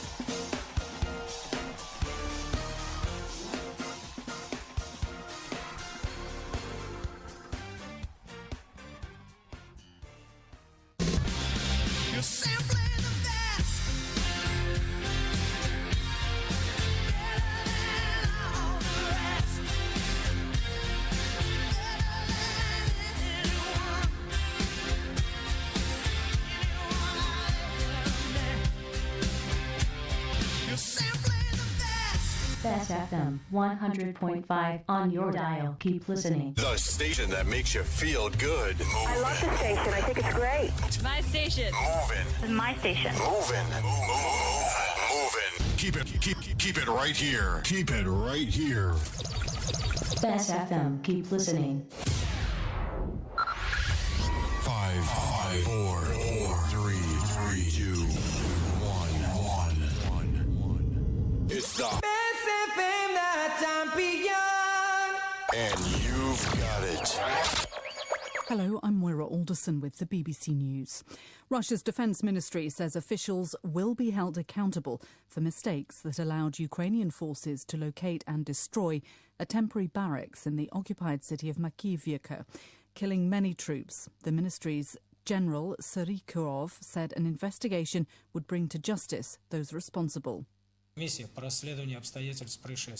Circumstances of the incident are currently being investigated, but it's already obvious that the main reason, despite the restriction, was that the personnel within the range area of enemy firepower turned on and used mobile phones. This factor allowed the enemy to locate the personnel and launch the missile strike. All the necessary measures are currently being adopted to prevent this kind of tragic incident in the future. Russian military bloggers have criticised the statement on mobile phone use as an attempt to shift responsibility onto the victims themselves rather than errors by commanders. The ministry has raised to 89 its figure for soldiers killed. Lawmakers in South Korea have been questioning the decisions made by police officials in connection with the crowd crush in Seoul last October. 159 people were killed. Nick Marsh reports. More than 2 months on, and so far no one has been held accountable for one of South Korea's worst ever peacetime disasters. Now, ahead of a long-awaited report, the country's National Police Agency has confirmed that local district authorities, rather than the central or city government, had what they call concrete responsibility for ensuring the safety of the 159 mostly young people who died on a night out. It's a political boost for the president and his cabinet, but will be met with anger by families and political opponents. The South Korean President Yoon Suk-yeol has said he's considering suspending a 4-year-old military pact with the North if Pyongyang continues to violate the South's airspace. His comments came after he'd been briefed on last week's incursion by North Korean drones. The Israeli Foreign Ministry has condemned an act of vandalism at a Protestant cemetery in Jerusalem in which more than 30 graves were desecrated. In CCTV footage from Sunday, 2 young men can be seen destroying gravestones in the Mount Zion cemetery. The Jerusalem University College, a Christian institution located on Mount Zion, said the teenagers were Jewish, although they are yet to be identified. Myanmar's former religious affairs minister, who's been in prison since a military coup 2 years ago, has been released as part of a widespread amnesty. Thura Angko was set free ahead of celebrations marking 75 years of independence. His family said he'd been suffering from poor health. World News from the BBC. The world's biggest airline trade body has criticised the introduction of restrictions on travellers from China because of the surge in COVID infections there. The International Air Transport Association said the measures were disappointing and had been proven ineffective. The European Union is currently considering whether to demand pre-departure COVID testing for all travellers from China wishing to enter the bloc. Azerbaijan has rejected claims from Armenia that it's causing a humanitarian crisis in the disputed enclave of Nagorno-Karabakh. The Azeri Foreign Ministry dismissed the claim as absurd. Danny Aberhard reports. Since Soviet times, Armenia and Azerbaijan have fought sporadically over Nagorno-Karabakh, a territory that's internationally recognised as part of Azerbaijan, but large parts of which are controlled by ethnic Armenians. The last big conflict was in 2020, when the Azeris recaptured much territory in and around the enclave. Tensions have remained high. Armenia says for more than 3 weeks now, Azerbaijan has blockaded the Lachin corridor, accusing it of keeping 120,000 ethnic Armenians prisoner as part of a policy of ethnic cleansing. The government of the Philippines has asked hundreds of senior police officers to submit what it's called a courtesy resignation as part of efforts to purge the force of links to the drugs trade. The Interior Secretary urged those from the rank of colonel to general to make the gesture, while their records were reviewed by a special committee. He described the approach as a shortcut to cleansing police ranks. A Ugandan music promoter has been charged with negligence in connection with a stampede on New Year's Eve in which 10 people died. Abe Musinguzi is accused of closing all but one of the exits at the venue of a fireworks display near the capital Kampala. More than 20,000 people attended the event. Mr. Musinguzi denies the charges. BBC.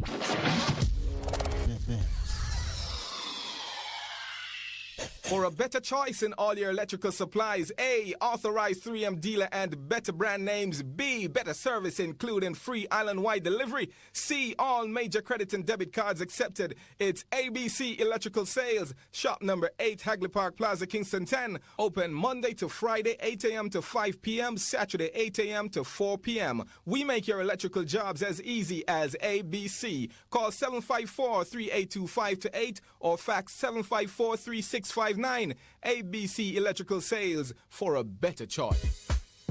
Veg Printers for all your printing needs. We specialize in calendars, flyers, brochures, and more. Call us today at 968-7506. That's 968-7506. Or visit us at 4 East Bloomsbury Road, off Hagley Park Road. Veg Printers, your best choice in printing.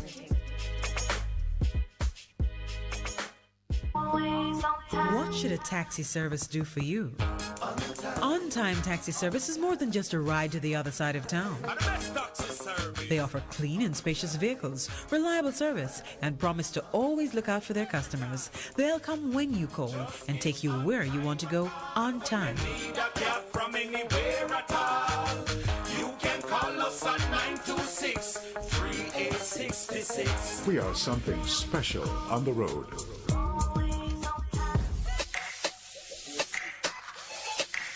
Yes, what's coming to Bess100 FM? It's In a Mix with Minett and DJ Richie. In the Mix comes on every Monday to Thursday, 10 a.m. to 2 p.m. Join us as we entertain you, inform you, and educate you on everything that will keep you in a mix on Bess100 FM. Come on up, vibes.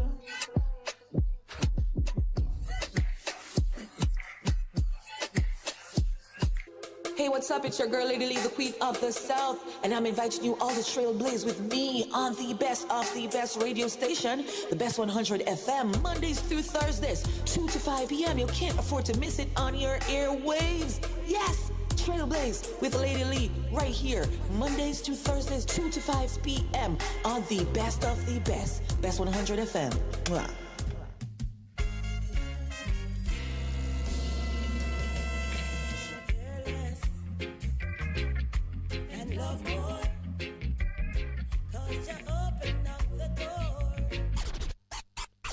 Live, camera, volume. Live it up Fridays on Bess100 FM. 10 a.m. to 2 p.m. with I, Ibi Lion, each and every Friday. Giving you the better vibes, heard everywhere.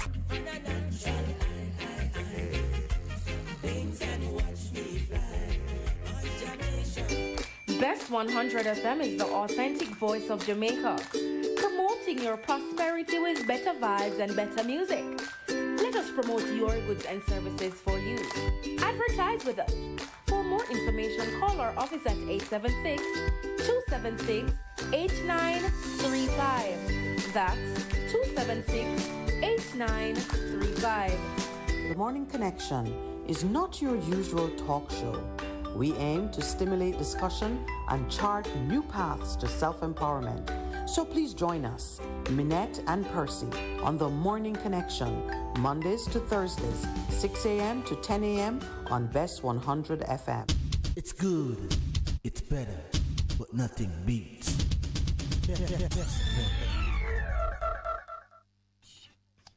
Good morning. Welcome back to the Morning Connection. We trust that your spirits have been lifted today as we remind and affirm that God is love.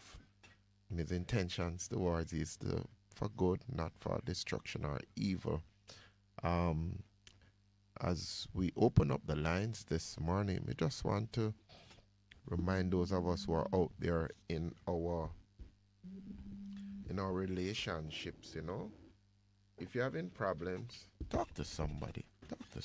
Don't let it reach to the point that you think there's no end and the only way out is to commit murder or suicide. Yes, Yes, but I also want to speak to those who are part of the network, and all of us are part of a network for someone. Apply wisdom. Keep an eye on what is happening with your loved ones, the people in your circle, and be intrusive. Yes, I said intrusive. Do not coming from leave. you is a major thing, though, Yes? Yes, man. Coming from me? Yes. Why? Because you always are the one who says, be careful, You always just tell me, say me fast. Oh, yes, you don't wait for mental health signs. You create mental health issues. Oh, Lord. Thank you for reminding me. Pastor says a major thing. But love in action. Yes, it is. It Those really is. for whom you have a care and concern, apply the wisdom. You live a little longer, you have certain experiences, you know the signs of certain things.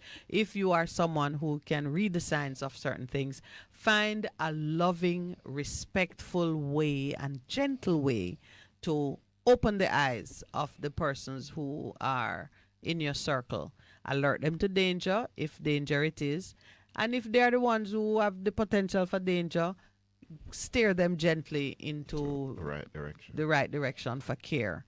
The Prime Minister, at the end of the Prime Minister's New Year's speech, he made mention of the mental health, the need for self-care and for, just checking yourself and reaching out for help should you need it. I think it's equally important that those who can give help keep their eyes open so they can spot things and be a part of it. Don't be one of those saying, I mean, no, say so and so did that happen, but that I wasn't thought the it thing was. too, the guy said it, that he wish he had said it to them. Yeah. Right.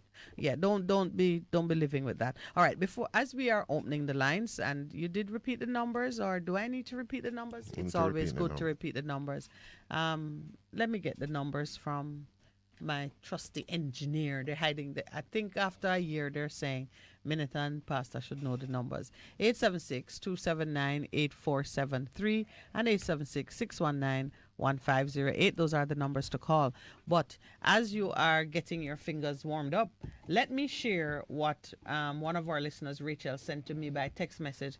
If you can send a text message, it works really well when we get a chance to read it. The first thing is she sent me what seems to be some rallying call, not sure the source, but it's just reminding people that we have power and we should mobilize at the community level and help one another. But what caught my attention, if you have seen this message, we need to do something about it. There is. Good morning. Good morning. Good morning and welcome. Miss Minett? Yes, you're speaking to. Good morning. Good morning, my brothers and my sisters. Good morning, Miss Minett. Who cut you off yesterday? So I talk to and I tell and as I said the morning I got the morning part. My phone just cut off. No, man, that was no deliberate act of anyone. First thing you must know that Pastor Percy and I don't have a single button under our control. We share that. We don't end the calls when the calls end or yes. Maybe it's your finger. Yes. You kill your own call. How are you? Yes.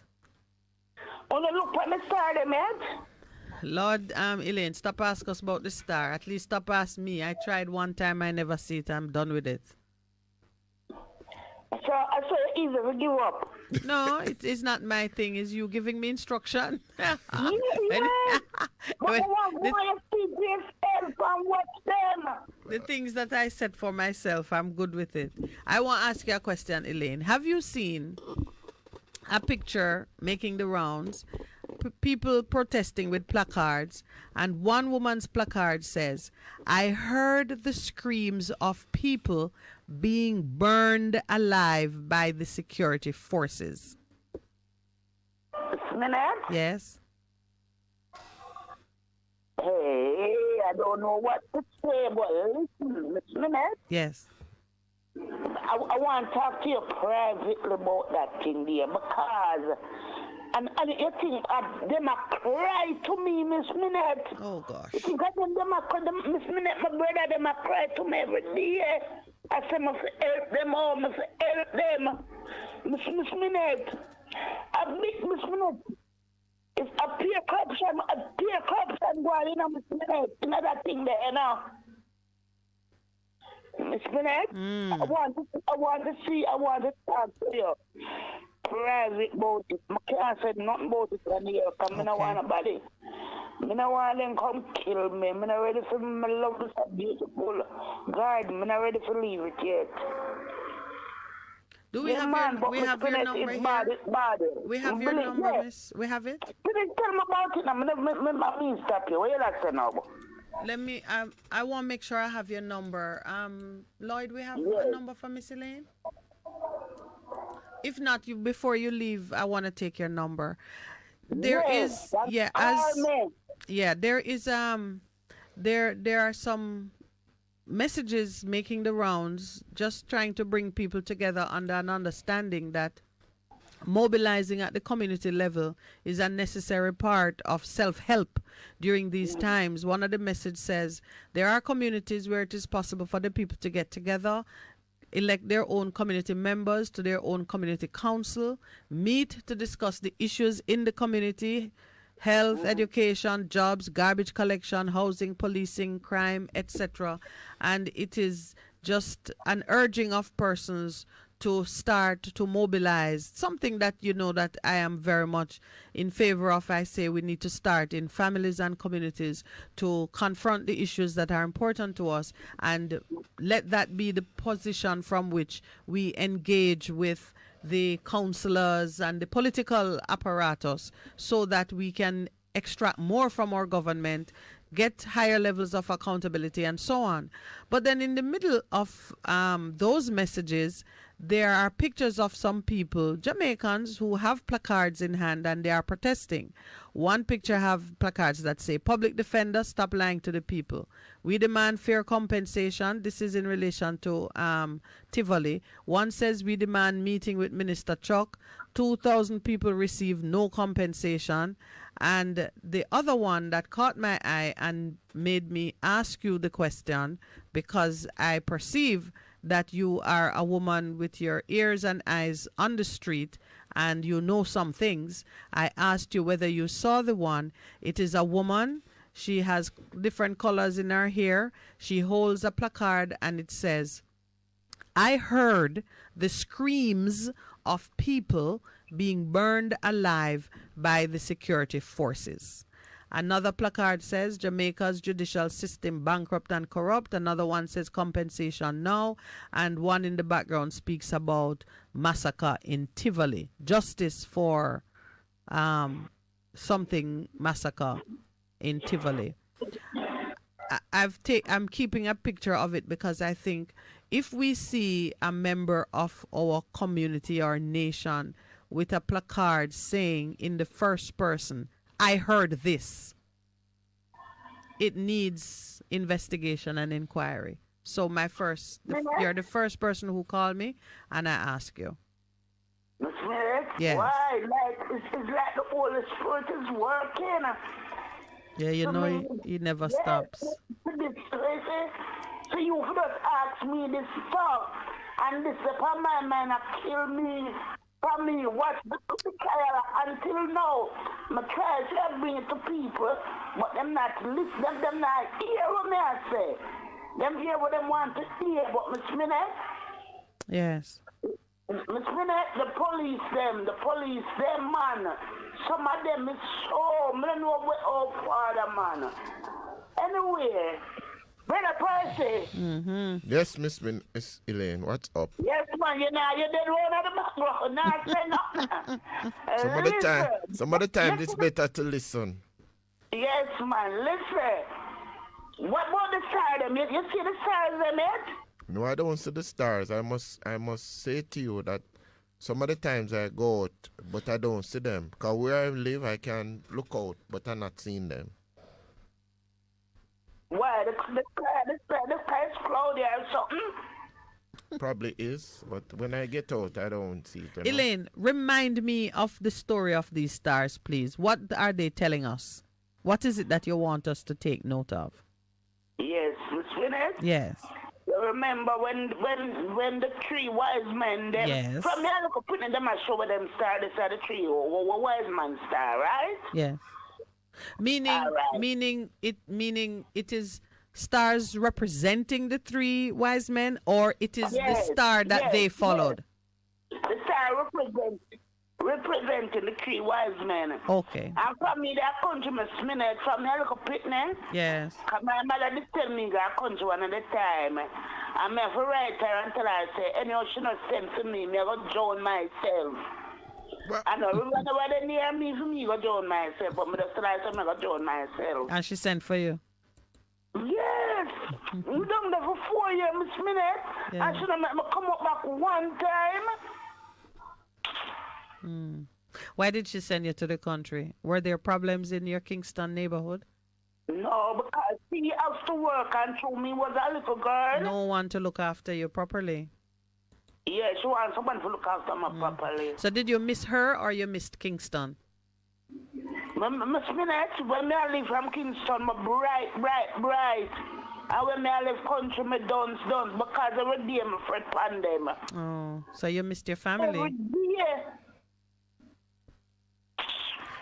Yes. Yeah, okay. Yes. Well, and the star them now, Miss Minette. yes. The star them is a symbol, something like that. Symbol of? And Miss Minette, yes. you see when December, the star them probably over there now. They might get ready to probably leave now. Them probably start on. If you look, you see them come up back. Okay then. Every year, all right, them go to the east out. So every year, them travel from where down so from me. I mean, they live and over. I mean, I see them from them time there. Yes. But even when them come set in the north south, yes. I could have see them, but because them was so high and too the angle to where them there. All right. But all right. Every year, yes. them travel come this way. Why? But so let me let Percy, the geography student, tell you what is happening when certain stars are visible, because the star, what we see as stars, really, it is the light from, they do call them stars or planets, that become visible at certain time based on how long it takes for that light. Yes. Yes. But there's an explanation. Yeah, there's an explanation, Elaine, for why, as the world turns on its axis, we are able to see certain things in the constellation at different seasons, and it's only for a time because the world is turning, and it takes a certain amount of time for light to travel to the point where it is visible from planet Earth. Yeah. All right. Listen, I was shouting them same banner and Bethlehem, right? Yes. Miss Elaine. Before you go, I want you to. We have another caller, and we're getting the signal to wrap up with you. But I want you to leave your number with Lloyd for me, please, so I can call you, because. Call me today. Yeah, man. Yes, because I want to probe that issue with you. Yes. All right. So we love talking to you, but we gotta run now. Lloyd, please take Miss Elaine's number as you put through the other call. Good morning and welcome. Good morning. Good morning. Morning. Right. Okay. No, that we lost that one. So the reason why this photograph, did I show it to you, Percival? I saw it. Somebody Okay. sent it to The me. reason why it has stayed with me is because there are many times people don't get heard, like Miss Elaine was saying. And there are sometimes you look at the placards and they're saying the same thing. We want justice, da da da da. But this one in the first person is a statement by this woman. And I'm curious, who is she? Is it real? How you can't see a statement like that and just move on to the next thing. Do you know what I'm saying? Yeah, it's true because it's Yes. serious. It is serious. What she's saying is serious. Her identity is serious. Because it's playing out in view. Oh yes, yes. She don't hold it up above her face like some people don't want to be seen. She has it chest level, and you can see what it is that she's saying. So that is a big deal. There's something reported on that I absolutely don't want us to miss because I want to hear what your thoughts are on it. On the front page, there's a report on the punctuality. It says parliamentarians flunk punctuality test for 2022. And it goes on to give a rather shameful account of how late they start and why. And they didn't even bother going to. The Gleaner apparently made a request and got from the Houses of Parliament a report on the attendances and so on and so forth. So we know that the lower house, the MPs, they meet at 2 p.m. and the senators, they meet at 10 a.m. They start at 10 a.m. For the Senate, they never started on time, not for one single meeting. Oh, this time was 10:22. Have a call on We have line. another Morning, call. caller. Good morning. Good morning. Good morning, y'all hear me? Yes, welcome to you, sir. How are you? Franco. Bless up, yes, man, Franco. We are quick and fast this morning. I just want to heal up the last living warrior on the earth, yeah. One of the last living warrior on earth, yeah. Mm-hmm. Mr. Kim Jong-un and him people them down in North Korea. I want to heal them up. Well, I'm glad that you think they listen to the show. But why are you singling out Kim and North Korea, which is not generally the friendly Korea? So tell me what brings it to mind this morning. My last one, I see really a kick Babylon. Okay. You know what I mean?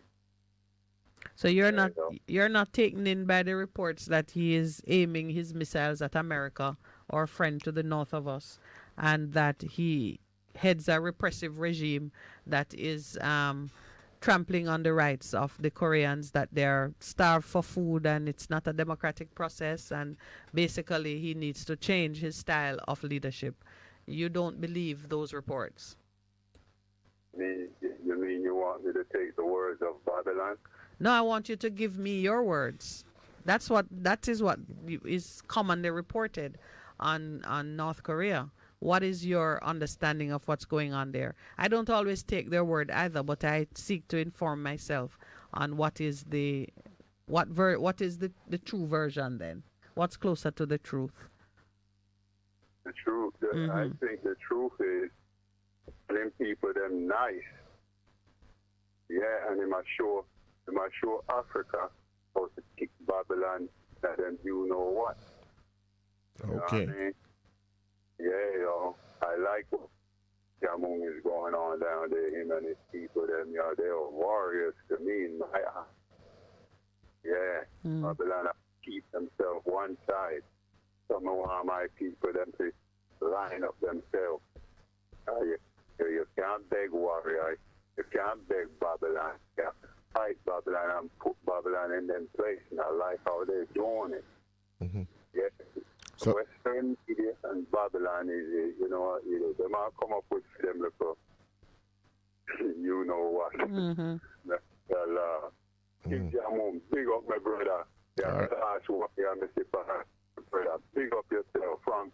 Heal you up. I love your work when you're out down there. Keep your people the niceness, my brother. Bless up. All right, Franco. Thank you for that. All right, it's time for a break, 8:30. We'll be right back.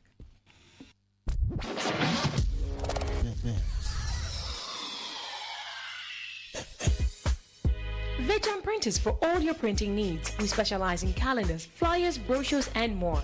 Call us today at 968-7506. That's 968-7506. Or visit us at 4 East Bloomsbury Road, off Hagley Park Road. Veg Printers, your best choice in printing.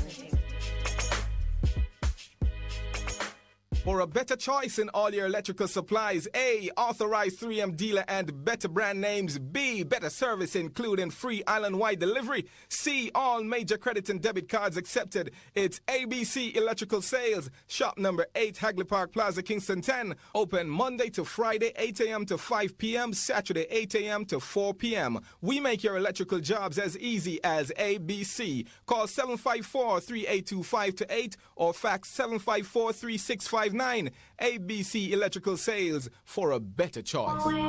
What should a taxi service do for you? On-time taxi service is more than just a ride to the other side of town. They offer clean and spacious vehicles, reliable service, and promise to always look out for their customers. They'll come when you call and take you where you want to go on time. From anywhere at all. You can call us at 926-3866. We are something special on the road.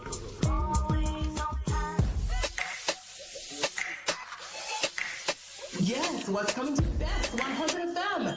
It's In the Mix with Minett and DJ Richie. In the Mix comes on every Monday to Thursday, 10 a.m. to 2 p.m.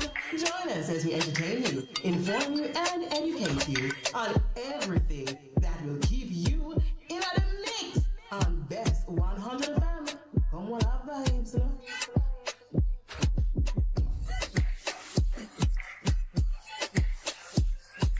Hey, what's up? It's your girl, Lady Lee, the Queen of the South, and I'm inviting you all to trailblaze with me on the best of the best radio station, the Bess100 FM, Mondays through Thursdays, 2 to 5 p.m. You can't afford to miss it on your airwaves. Yes, trailblaze with Lady Lee right here, Mondays to Thursdays, 2 to 5 p.m. on the best of the best, Bess100 FM.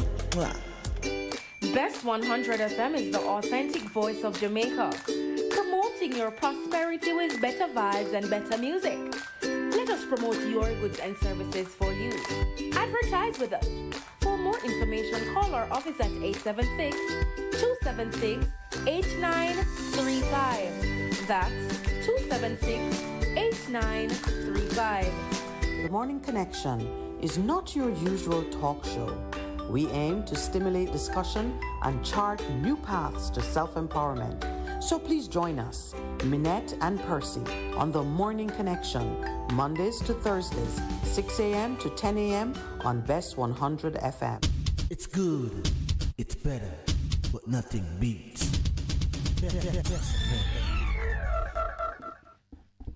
Good morning and welcome back. So as I was saying, there is that picture of a woman with a placard that speaks in the first person of things she has witnessed. So that happened yesterday? When did that happen? No, man, it looked like an old... Yeah, I'm just thinking about it where we've been advocating that persons need to take personal responsibility, but in their communities begin to mobilize, begin to form alliances. I think these things that Rachel has sent me are UIC-related mobilization messages. Okay. But what caught my eye is not the message, because the truth is what is being said in the message about moving at the community level to take charge of your affairs, that's just common sense, quite honestly. That's not, if you're not doing that, if you're not finding some way to achieve common understanding and unified effort in your community, then you're not being a responsible citizen. That's the truth of it. If things are happening in your community And, you know, right now in Jamaica, communities are so fractured. So your challenge might be in identifying your community. And bringing people together. Because you hear, say, one side of the street is one community. And across the road is another community. I came across that when I was looking at, you know, tribal politics. But you know that's a real thing? Outside of that, first, find your community. Yeah, but how would you define your community? No, but that's interesting. I remember being head of an institution and doing a program to help the at-risk young people in the community, and it wasn't more than 5 minutes walk from where I was to another site we're trying to use. And one of the young men said to me, "Sir, if you're gonna host it at that occasion, me can't go up there, because they might kill me." And you're talking about, you some of the time hear about street violence, but it is a real thing. It is a real thing. It is a very, very real thing in a lot of communities, and it is not only in inner city. You notice it even spreading out into the country now in terms of what you see happening. But you are making a point about the parliamentarians that they have flunked the punctuality test. Can you imagine that? Yes, but here how, and I wanted your thoughts on what does this really mean? It seemed like just like a little story, and the Gleaner does not editorialize. They just give you the raw facts. Yeah, they give you the data. What they got is that of 68 regular sittings of the House of Representatives, this is where your MP goes, 48 of those 68 meetings actually begun within the first 5 minutes of the scheduled starting time. So they should start at 2 and they start by 2:05. 48 of the meetings. That's not bad, but understand this. When we are to go to court, as in to the Supreme Court, make sure you need to be there ahead of time. So everybody gets there, and even if the judge is running late with a matter, at 10 o'clock when the clerk comes out to call the name of your matter, you had better be able to answer, because for example, if it's a criminal court, you run the risk of a warrant being issued for your arrest. If it is in the Supreme Court, you run the risk of orders being made in your absence, because once the other side can show that you were served, you should be there on time. So on time means to be on time, you have to come early. Now, if parliamentarians who are elected to handle our business can't make provision to be there, it's 2 o'clock. If they can't be there, say by 1:45 or 1:50, or dearest Lord, 1:55, so that when the gavel falls at 2 o'clock, you can start on time. They didn't address the business of quorum, because you need to have a certain number of persons in order to have a quorum for a sitting. So that wasn't addressed, but there's that. So 70.5% of the meeting started within 5 minutes of the scheduled time. The rest of it, I think they gave the latest time a meeting has started is at 2:23 p.m. Then now for the Senate, which is where the laws are considered, and some people say that is where the rubber meets the road, because after you talk in the lower house and it gets to the upper house, real business needs to go on. Law. Now they are supposed to start at 10 a.m. Of 27 regular meetings of the Senate in 2022, lawmakers started the business of the House at 10:22 a.m. That's the earliest recorded over the period. So people who should be there to start work at 10 a.m., the earliest they ever started work for a 12-month period last year was at 10:22 a.m. Now, if people were showing up to work, if you were employed by one of those persons and you showed up late every day that you're supposed to be there, you'd lose the job by maybe day 5. Yes. This is based on data that the Gleaner requested from the Houses of Parliament, and it is showing that on average the Senate started their business between 10:45 a.m. and 10:55 a.m. and the latest time that they ever started was at 11:07 a.m. in June. Right, an hour and 7 minutes past the scheduled time. And then the Speaker of the House is quoted here as saying, "I am very disheartened by this type of behavior. It is a sad day and poor reflection on all of us." She went on, "They sometimes say when the press writes some things, we get offended. But let me tell you, there is no need for us to get offended on this one." Because from time to time, she says, they've been saying that Parliament is the highest court of the land. They are elected to represent the people, and this is their working time. So like she when said you get all to the Supreme right Court, things. you need to do what you need to do. Yeah. We're going to return to it. Let's take another call. Good morning and welcome. Greetings, King, and greetings, Queen. Happy New Year, boss. No, sir, wrong. This is not the time for that. April is New Year, not January. Oh, which New Year you will celebrate? Which one is that? The Ethiopian one? Go to school. No, listen. 7 days in our week, 28 days in our month. Yes. 13 months in the year, not 12. All right, sir. I hear you. Okay. January can't be the first one. January can't. Listen to me. New Year begin at spring, not winter. All right, spring, sir. not winter. It's a Babylonian calendar when I follow, and I mix up the world and I mix up on ourselves. Don't do that. So which one you follow? The Creator. All right, sir. I hear you. You see, everything is different. All right. You know, Sunday, Monday, Tuesday, Wednesday are different days in the Hebrew language. The month is not January. January represents the Babylonian Roman god. February represents them different god. And you know what them things is where them created as it is to trick black people and have black people in a denial of who they are as humanity. Right? Now it's positive thing. Positive time, and if you keep on teaching people the same foolishness over and over, they're not going to learn. They're not going to be no changes. All right. I hear what the lady just saying just now, Queen. Yes. You know, Parliament responsible for the citizens them. Yes. But they don't care. As you said, if it's local people have that job, they lose it. Yes, yes. But nobody cares because the House of Parliament really is all about taking disadvantage of the citizen of the country. America, England, Rome, Canada, everybody tell them what to do. They can't do nothing of their own unless it comes from somewhere else. And that is where the problem is in Jamaica. Because there are so many things in Jamaica can be different, but because of England and America, Canada, and different countries, telling the Prime Minister and the House of Parliament what to do, how them to do it, and have the people in a deplorable living condition. And it's hard. Now it's January, and you know January month is really a hard month in Jamaica. It's in February. Yes. But school is about to open back. But all these don't excess. Fees, excess this, excess that. It's a new beginning them want. That's gone to them. So how you going to continue the same, whole same, every day, every time? Nothing. Listen, man. I tell Jamaican people, no, man. I love you, as I tell you, not dearly.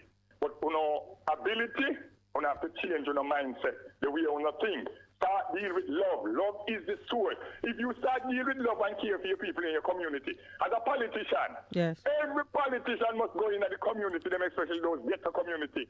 Find out from these people what skill they want to learn. How can you make their life better? Send them to do a skill. Get rid of the guns them in the community and the evilness of people in community that keep on bad-minding one another. The one that work, the one that not work. The one where I work, the one when I work, he the one where I work. And him plan now as weekend come and he get paid and go rob him. He go disrespect him. And Jamaica government can do better. They can do better. Both PMP and labor right. They can make Jamaica people live a more comfortable life, a betterment life. No, I can't to them a new year. See them $10,000 a week. 4 gone for bus fare, 3 gone for lunch. Well, less nothing. So it don't make no difference to keep on saying New Year and everything is the same. A foolishness. The people in the country going through so much hardship. So much hardship. And nobody care. Nobody. So, you know, when you're in a situation that those who could make things easier if they cared are not doing for you, then it's an eye-opening moment for you to step in and start to do more for yourself. And that is what it is moving. Yeah, that's what's happening. They're not doing that, Queen. They're not doing that. They sit down and relying, hoping that the government make things better for them. The government not going to do that. Because the first thing the government needs to do, especially this year as country, my new year, call the poor people and say, listen me, all who now work, we're going to pay you to farm.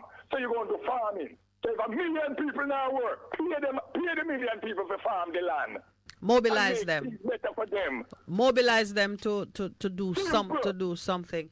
So, but you know, there's no job. Everybody can be a police or soldier or a doctor or a lawyer or a dentist. So majority of them are not working. Give them farming. It's easy. You provide the crop. All right. You want them plant pumpkin? Give them the pumpkin seed. You want you plant honey and Irish? Give them the things that to start them and make their farm. Once they farm, you the government now turn around, buy back the food from them and export it. So how about? There's no job. They can't get no job. So how about how about or taking? I don't mean relieve the government of duties that are properly theirs, but some of what you're saying, I see us being able to do that through the economy that we develop. People outside of government taking those decisions and pursuing some of those and teaching and drawing people into partnerships for those activities. Simple, Queen. There's nothing hard in it, Queen. There's nothing hard in Jamaica. I'm in agreement with you on that, except that we have to train our minds away from believing that government has the answer to all these things. Government should facilitate a lot of things. Queen, the people, all right, then we are together now. When you go to Glengarth, when you go to Almouth and look in St. Elizabeth and those places, the amount of land that is sitting down there idle. One man said 100 acres, but he's not in Jamaica. And it was 10 a group in a woodland in a forest. But it's entirely possible that if a group of people in the area came together and tried to do a deal with that man for the use of the land for some period of time, it would be done. That's the thing. So people have to get themselves together, as we said. Yes. Mobilize yourself. Yes. All right. You go to, say to the government, look, we have money to build a house. We can afford the land. The government is supposed to give you a piece of land to build the house, and you build in that house, employer mason. Right. So that's how you generate, right? That's correct. You're correct about that. Man. You create jobs and you put money in circulation. So those are the things that we are talking about. You go and you provide the necessary things for the people who need the help. Assist them to the best of your ability. Don't sit down here and then take poor people taxpayer money and do all kind of rubbish with it. Right? While the necessary thing will need to be done, not getting done. True. Right? And it's not right. The politicians, they start the road. All right? Big Christmas, you know much money they get to fix road, and they start a little so, and they reach the and they stop. And nobody no go back to fix none. Okay. So now I come to them the new year start. We want to see how long it's going to take them in January and to go and start to finish back when they start. Because that's how politicians do. They take the poor people taxpayer money, put it on them politician friend and tell them, so, oh, you have $120 million to do things in your community or thing. And they're not doing it. Okay. And nobody holds them responsible. All right. So we agree with you.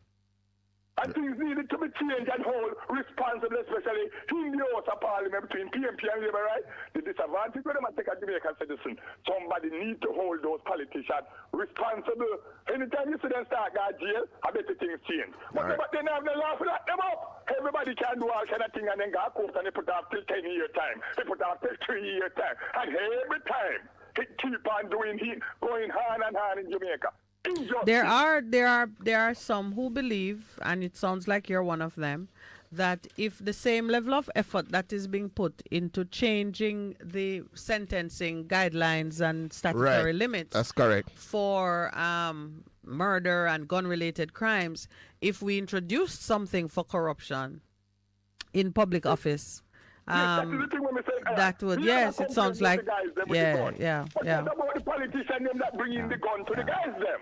Those politicians need to get locked up. You can't say you're going to the community and say you to the gun, you lock him up. Yes. You know, if you have a gun, it's illegal. But what about the politicians them that bring in the gun to these communities, giving these people? What about the crooked police them that take the gun, illegal gun, give it to their friend in the community and selling their bullets? There's so many corruption going on in Jamaica. Only if you're naked eyes could see them. That's right. But you know, yeah, but you know, as you say that, we have to accept responsibility now for getting that information out.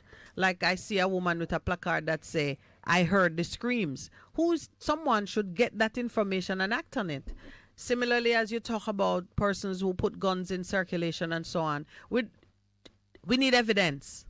We have to get to the point where persons are prepared to make it known who are the ones responsible for that kind of corrupt behavior. And then, the next step now is we will see the day, my brother, when the same stance that is being taken against gun violence and against murders, you will see it being taken against corruption in public office. There are some countries... Simple. Yeah, and there are countries who do it. And that's how you shift the system. That's how you shift it. The solution can be solved. But the citizens of the country have to hold those in regard, in position, accountable. You can't just make them do anything they feel like and get away with it. When government do things and get away with it, they love it. Because there's nobody to pursue them. The BDP should have no law to lock up these cooking politicians. She don't have no law for that. It's like only the government they have law for. But and that can't be so. Like it or not, when we give a pass in those high offices, it is a pass for all. Everybody. Because everybody, like your 13-year-old youngster said, this is a place where everybody can do as they like. Because you see it being done at the highest levels. So whether we like it or not, the day has to come. I mean, it has to come. I think it is here. I think it's here. I believe it come. Boss. Thank you for the reasoning. All right. Yes, no problem. But before we go, one more thing. May I have a question for you too, so you go first. Yes. Everybody will have cancer. Want to listen good. Go to the health food store, buy a thing named, it's bicarbonate of soda, which is baking soda. But you need aluminum-free baking soda. Want to listen me now. Aluminum-free baking soda. Buy a pound of white sugar. Get a teaspoon of black pepper. All right. 1 tablespoon of baking soda. 1 teaspoon of black pepper. Half a sweet orange juice. And use a 2 tablespoons of the white sugar and sweeten the baking soda. Sweeten them to a syrup. Anybody have cancer, take it up to a month, go do a cancer test. It no matter where the cancer is. If it's prostate, lungs, breast, stomach, bone, anything. The baking soda will pop up to stage 4 cancer. But you have to sweeten it with the white sugar and put the black pepper and orange juice to carry it in the blood cells. In the blood cells. All right. A person have diabetes. This man called me and crying. His child is just 6 years old. His diabetes sugar level is 21. Mm-hmm. The man cry. He weep. He mourn. He say, King, how me I go manage? He say, no matter with that. It's easy to manage. Cersei. Want to listen. Get the Cersei. Don't boil it. Put it in a cup. Boil up your water. Throw on it. And put a teaspoon of the Nestle sweetening milk with it. A teaspoon of the Nestle sweetening milk to the Cersei tea. Take it for 9 straight morning. The man said when he's done and test him in data sugar. From 21, the sugar reach, in the 9 days time, the sugar reach at 10.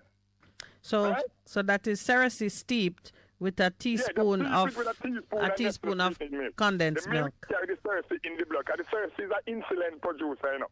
The right name for it is called bitter melon, right? A bitter guard. But the insulin is the #1 insulin plant. And how much of it you take? You take like what, 1 cup?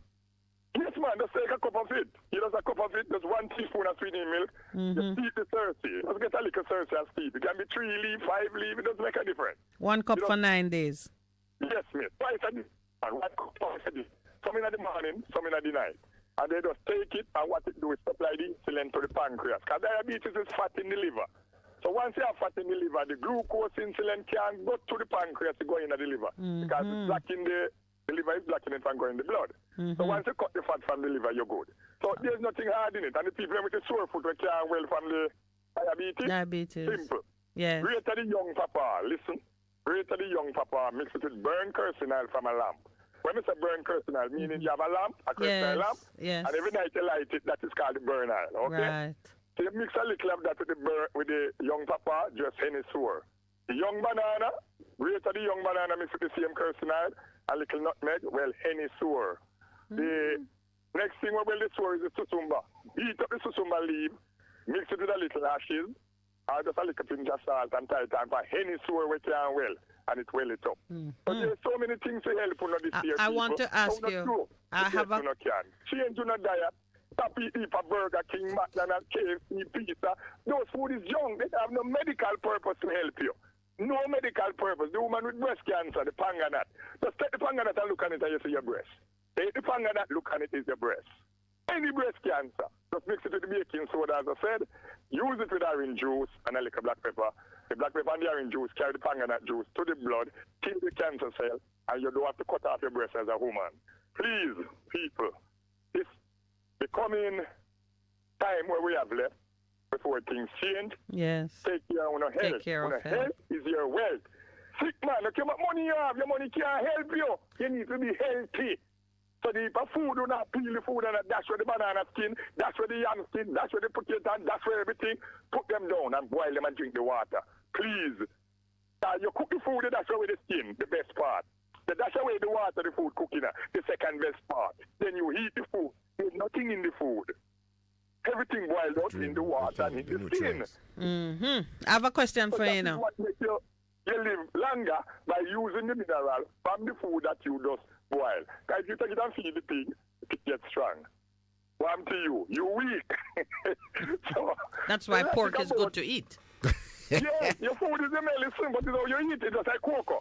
All right, my first discover white cocoa, curing HIV and cancer. You don't boil it, you just dig the cocoa out of the ground, wash it down, chop it up and boil it in the skin and everything, and just give them to drink with black pepper and little orange juice. So the orange juice carry the medicine straight to the blood, you know. So now if you overstand when I tell you, put something in there to carry the medicine in the blood. You can't just make something and just drink it because you want to drink it. And the next thing you can't just go to do and pick up soursop leaf and say you're going to boil soursop leaf. It have to pick from the rising of the sun. Oh. Every plant you pick for medical purpose, yes. pick them from the east side of the world. Mm-hmm. Meaning where the sun rises from. Right, so I hear you. North, south and west, don't pick that. Just pick the leaf from the west, east. From the and east. That's it. All right, I have a That's question. I have a question for you. That's it. Are you hearing me? Because I keep saying I have a question for you. Talk to me, darling. All right. Last week or maybe 2 weeks ago, you told me about the sorrel crushed with the seeds, blended with the seeds for hypertension. Hypertension plus cancer, number one for cancer, got B17. Yes. So my question for you is, can you use with any of these? Can you use honey as a substitute for the orange juice? Yes, you can use honey, but I know the honey you need and the sweetness you use. The orange juice is just to carry the medicine to the blood. Right. So okay. And so you don't have to use no honey. You don't have to use no honey and nothing else. Just cut the sweet orange, squeeze the juice in there, that's it. All right. But you have a problem when you eat orange, you have a problem with the orange? No, I'm just asking you if honey is a substitute, if all you're trying to do is use something to carry. You just want, I know the honey, the honey carry things to the blood. Oh, the honey is just a sweetener. Yes. Huh?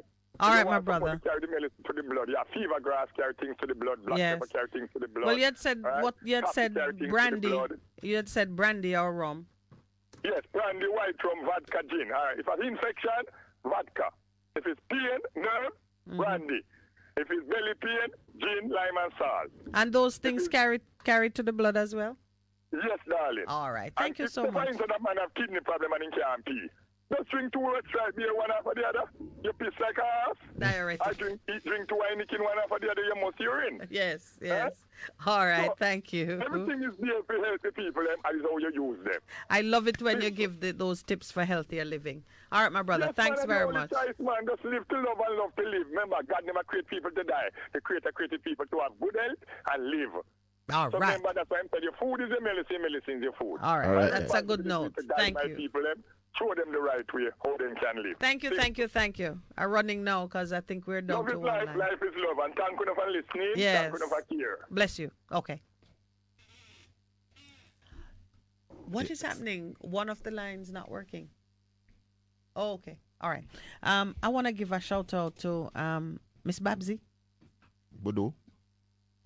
Babsy Bodu. Kevin, we hear you, man. Happy New Year to you too. Thank you for healing us up. And your mommy is with you. Enjoy the time with her. Enjoy the time with your mother. Good morning and welcome to the Morning Connection. Yes, hello, good morning. Good morning. Morning, Malvern. How you do? Yes.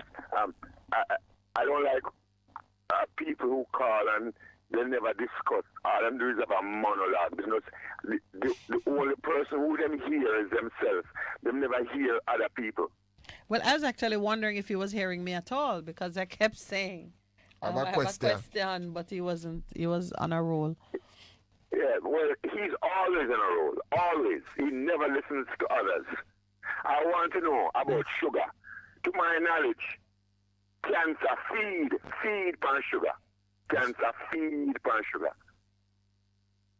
Yes. I can ask any scientist. Yes, I've read that. We've read that, yeah. That's Yes. And why is it that I notice, is it because of respect? But no question people when they make statement. These people who know everything. No, but here now, remember, that the sugar, even as you said it, I got the alarm in my spirit that when you say sugar as represented in the body is not the sugar that we consume. Our body creates sugars from what we eat. Carbohydrate breakdown to fructose and sucrose. Yes. Yes, but he distinctly said the white sugar. From here, you may feel the white sugar. Okay, bleach out sugar. Yeah, white sugar is of practically no value. It's not a. Yeah, it would only be a threat to your health if you were consuming it as a substitute for a more nutritious form of sugar. Yes, and also again, like I said. But it's his recipe, me can't challenge him. You can't challenge him on the recipe. When, for example, I asked him, could you use honey as a substitute for the orange juice in one of the things he said? And he said the use of the orange juice is not to sweeten it, and honey would only be a sweetener. The use of the orange juice is as a transport to bring the healing component that you're looking for, to bring it efficiently to your blood. So I will ask. I can't challenge him on his recipes. The only thing is, do you believe that these things have the capability to heal and to bring value to your body? Some people don't believe it at all. They say it messes with your liver, and you don't know how much you're taking in terms of dosage. And a lot of people have some strong resistance to the homeopathic remedies. Oh, it's 9:01. Can you hold my brother? We have to take a station break. Thank you.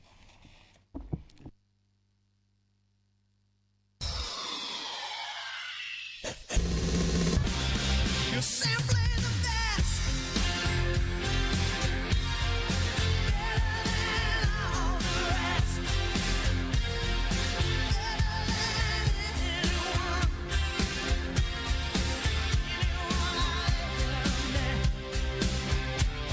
You're simply the best. Bess FM 100.5 on your dial. Keep listening. What should a taxi service do for you? On-time taxi service is more than just a ride to the other side of town. They offer clean and spacious vehicles, reliable service, and promise to always look out for their customers. They'll come when you call and take you where you want to go on time. From anywhere at all.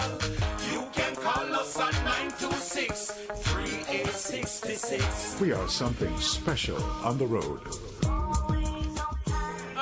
Half a tree, one and drive, half a tree.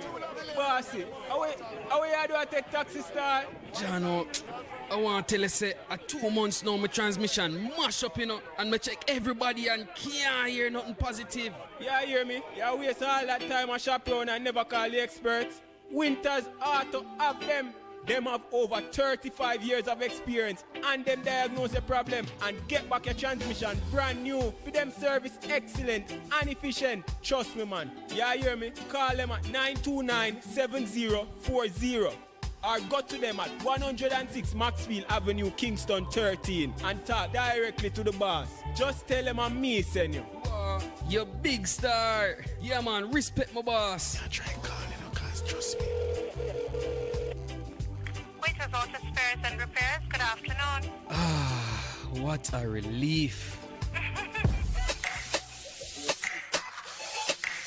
Yes, what's coming to Bess100 FM? It's In a Mix with Nessa and DJ Richie. In the Mix comes on every Monday to Thursday, 10 a.m. to 2 p.m. Join us as we entertain you, inform you, and educate you on everything that will keep you in a mix on Bess100 FM. Come on, our vibes,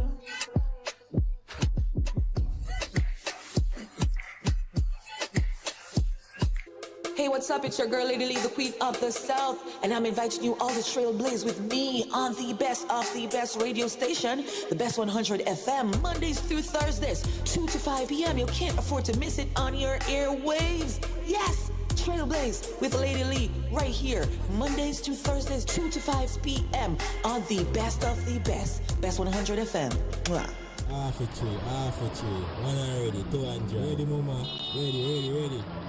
Is this the confusion you feel when trying to work your way through medical systems in Jamaica? Try a dose of Ask Dr. Mary every Thursday at 5 to 6 p.m. Let Dr. Mary help you understand your medical problems and bring you to a calmer place.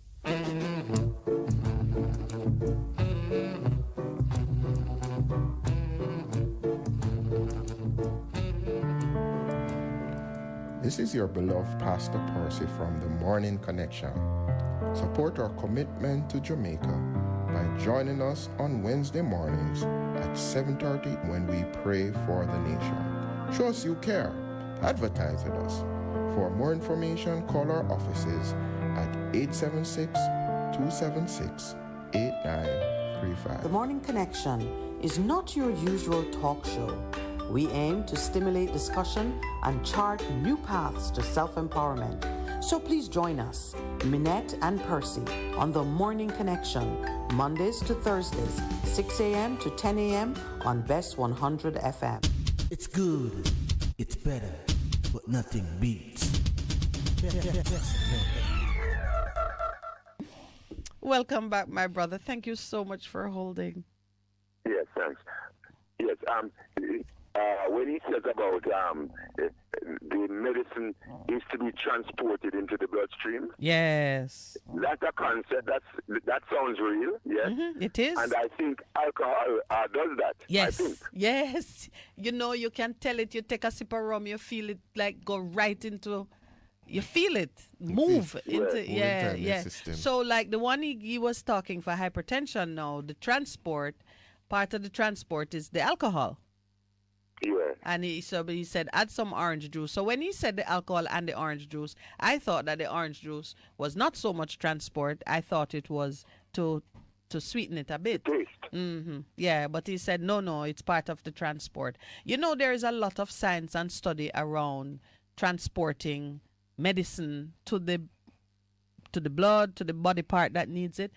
That is a whole science in itself. And it's gone to another level now with the nanoparticles. Yes. Now they just. I heard about that. Yep. That's what the mRNA therapy was. That's why it was exciting so much comment, because you could isolate a body part, give a command digitally through the computer to the thing that's carrying the medicine, and it goes directly to the cells that have the markers for it, and it is a remarkable development in science. Still don't understand all of it.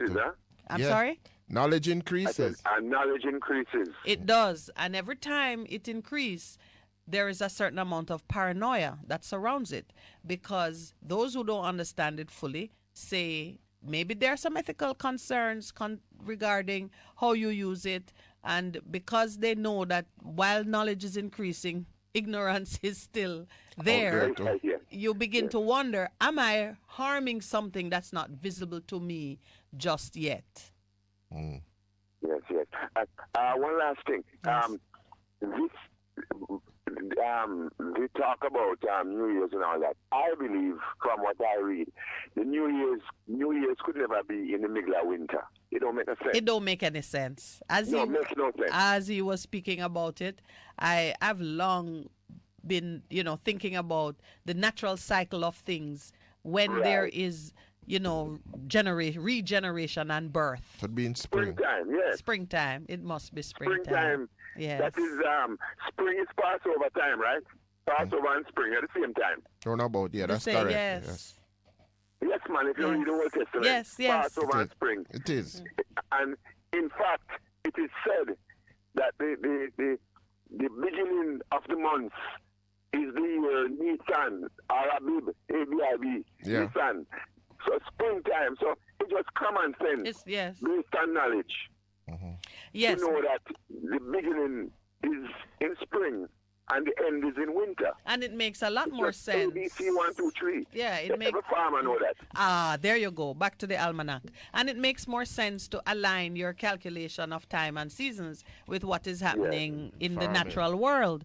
But after you've gone a certain distance and the world has set certain systems to run, whether it is commercially or practically, or we were talking about the tax year on one occasion, when there's the weight of common or precedent or just habit, the weight of habit can sometimes keep you mired into doing things that defy common sense. Yes. And I think it's very important that people like yourself, what them call thought leaders, should move with the knowledge. You know, because you don't set laws or make laws. No, you don't. But at the same time, you can let the common people know, say, hey, know the truth. We think this way, and we all should, but we know that we don't make the laws. And some of the things that are convenient and necessary for common living require us to move in a certain way, but this is the truth of things. I believe in that as well, my brother. I must know the truth. To think. Yes. Very important. And at the appropriate time, when you can change something, you know how to change it and whenever you can. Yeah. Yeah. All right. Thank you. Thank you. Yes. Always refreshing. Good morning and welcome to the Morning Connection. Good morning. All right.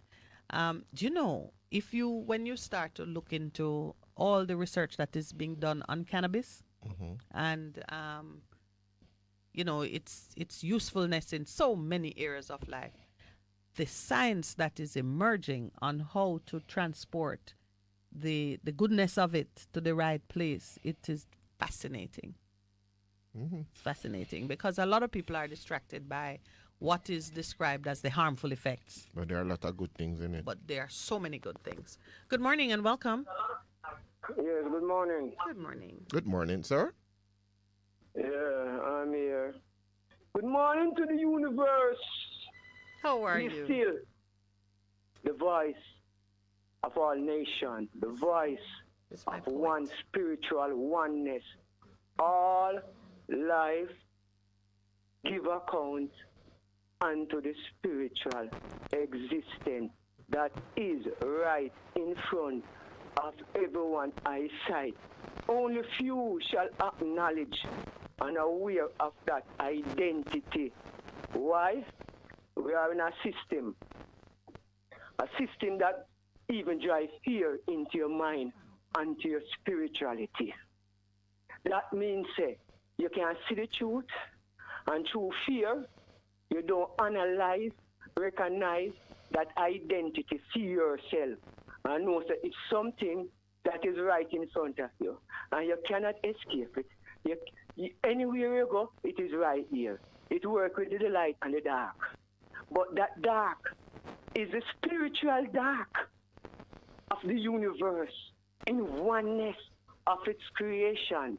What so does no matter where you go. What does the dark represent to you in our society now? Let's take it outside of just spiritual contemplation and relate it now to what's going on around us. What does the dark represent? The dark is life. The dark is? And the life. Life? Yes.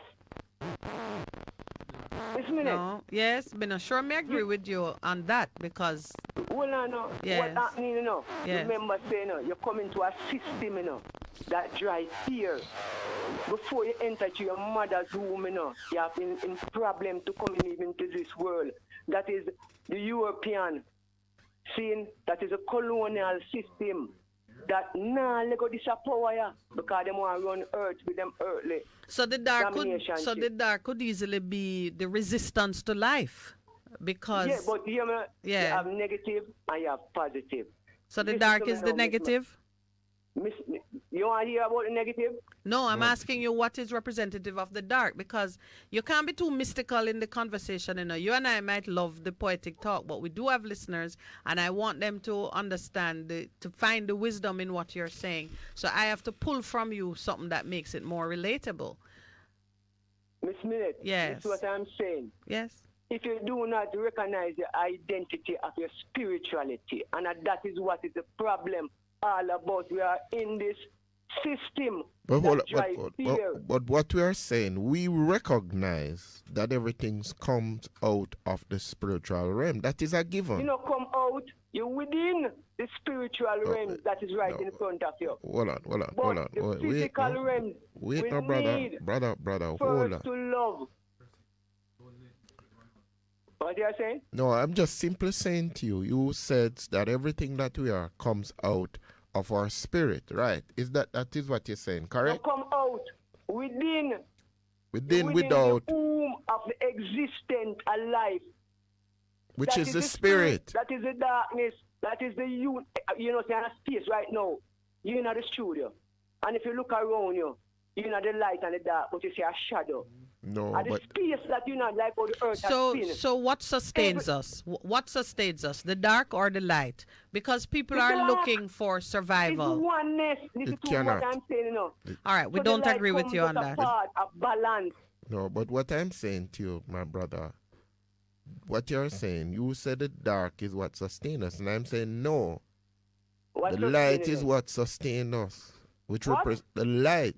The light is what sustains us. Not the darkness. The energy from the light comes to a greater energy. Which is and darkness. The light can circulate the universe one time. That's why you get day and night. So you want a greater energy. And which is can what? Circulate and right in front of you. So that is what sustains us. The light. The light. When it was time for me. Nothing wrong with the light, you know. Because the light and the dark work together. Is a positive and negative. Yes, but so we want to know the identity of the light. But one resists light and one resists life and had to be separated from the light so that life could come into existence and thrive. And you seem to be living in the dark, and you want to draw me in it. I'm not living in the dark with you. No. All right, we have another caller. We have another call this morning. All right. What I'm saying to you. All right, my brother. Another time. Energy there is a balanced energy, and that balanced energy is most right in front of you. You can't escape it. All right, then we're gonna take another caller, my brother. Yeah, but okay. You want to know? No, man. We're going to another caller. Okay. Thank you. Good morning and welcome to the Morning Connection. Good morning. Good morning, sir. How are you today? A street man. Ordinary street man. Aye, ordinary street man. Yes. Genius man. I just want to wish you both a blessed 2003. Yes. God's blessing. Yes. And your extended family. Yes, ma'am. Thank you very much, sir. We return it to you 1,000-fold. Okay, I just want to touch on about three issues putting to government and issues here very briefly. Go ahead, brother. We're listening. First one, I just want to welcome. It's been in place for quite a while. The NHF. Yes. Mm-hmm. Yes.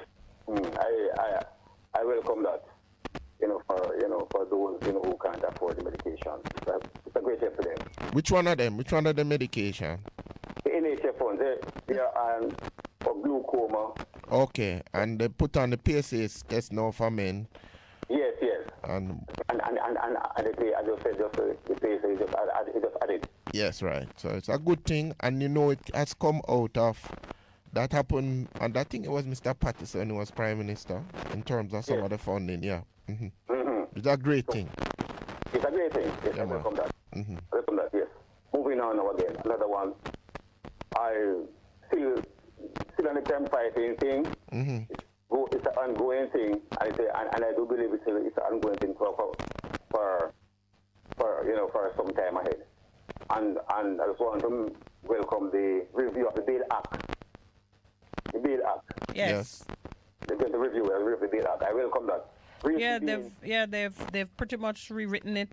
They're repealing the old one by introducing a new one, and they've made some far-reaching changes, some of which we will discuss in detail because it has introduced some limitations on the rights of persons who are in custody, have been detained, but have not been charged with any criminal offense. And I think we have to be very careful about that particular introduction. But you can go on.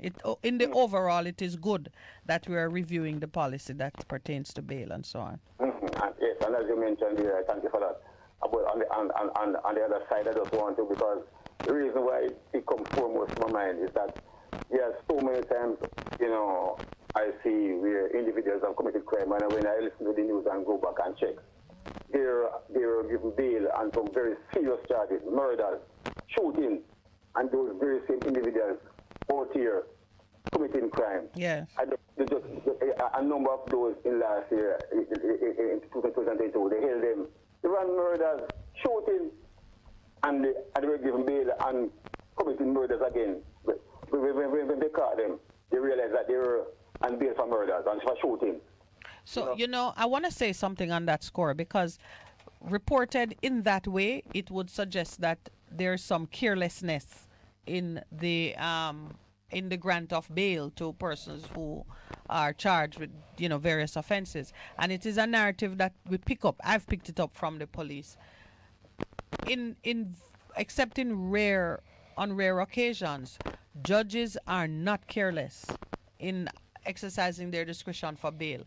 The truth is, bail is a constitutional right. A man is presumed innocent until he's proven guilty. What is required is for the policing to do them work, to step up, so that judges have the best, tightest, highest level of information to consider when they are looking at bail applications. If the police gets it right, people don't get bail. People who shouldn't get bail don't get bail. And that is a very important point to make, because remember, when the judge sits, he or she is making a decision based on what is in front of them. Yeah. So and so it is important for us to recognize. So if the police do their work in terms of saying, Madam Judge or Sir, we do not grant this man bail because this is the evidence we have, then they're not grant them bail, sir. Yeah. They're not gonna do that. And most murder suspects don't get bail. Okay. Most of them don't get bail. Few of them, and you have to look at the ones who get it. Sometimes they are known as dons, highly connected people. So either the evidence against them is very sparse, or they are so connected that the police don't. I won't say more. Okay, all right. Yes. So, but go ahead. So in a sense, what you're saying there, it just really makes mistakes in that area. It is a falling down on the part of the police force. Yes, I will maintain that every day, because the Constitution says a person who has been arrested or detained, when they come before the judge, they shall get bail, conditionally or unconditionally. They shall. The unless is where there is information and strong evidence to show that they should not get it. So, thank you. Yes, yeah. Thank you so much for that explanation, because I was really perked up when I see so much individuals out here and shooting and murders, and they ran bail. Yes. Let me move on now very briefly. Another point. I just want the government, the Prime Minister per se, and coming from his office, okay, the Prime Minister responsible. When he makes overseas visits, I think there to be more transparency. Yes. Yes, information regarding the visit. Yes. And I will mention too. In last year, he made a visit to Israel, and in the latter part of the year, he made one to Morocco. From where I am now, I didn't get any explanation and any transfer on those visits. From where both of you are sitting or standing, do you have any information? Not at all. Not at all.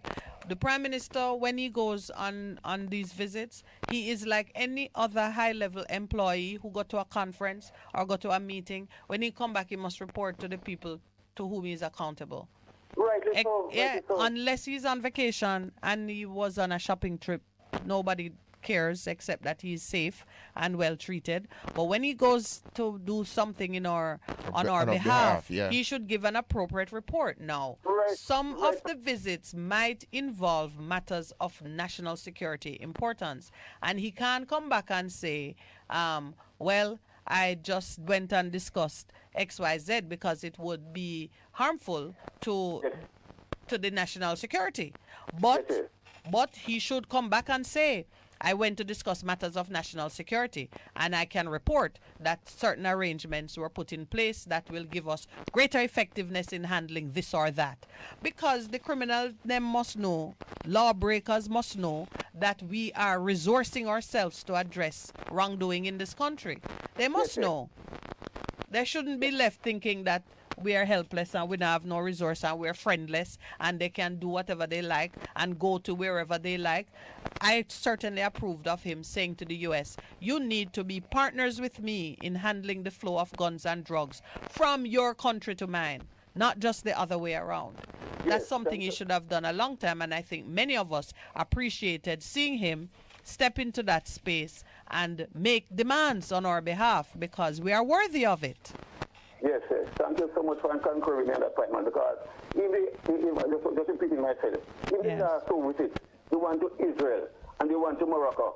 I don't hear nothing at all about those visits. I don't have a clue what those two visits are about. It's important. Yes, it is important. All right, thank you so much. Have a blessed day. You too, my brother. I welcome that. Yes. Blessings. Another caller, I think. Welcome, caller. Listen, we don't have enough time. Oh, sorry about that. Richard, I would say the light is the whole time that Christ's salvation is light. Mm-hmm. And the light is also Exodus 20 and 31. Mm-hmm.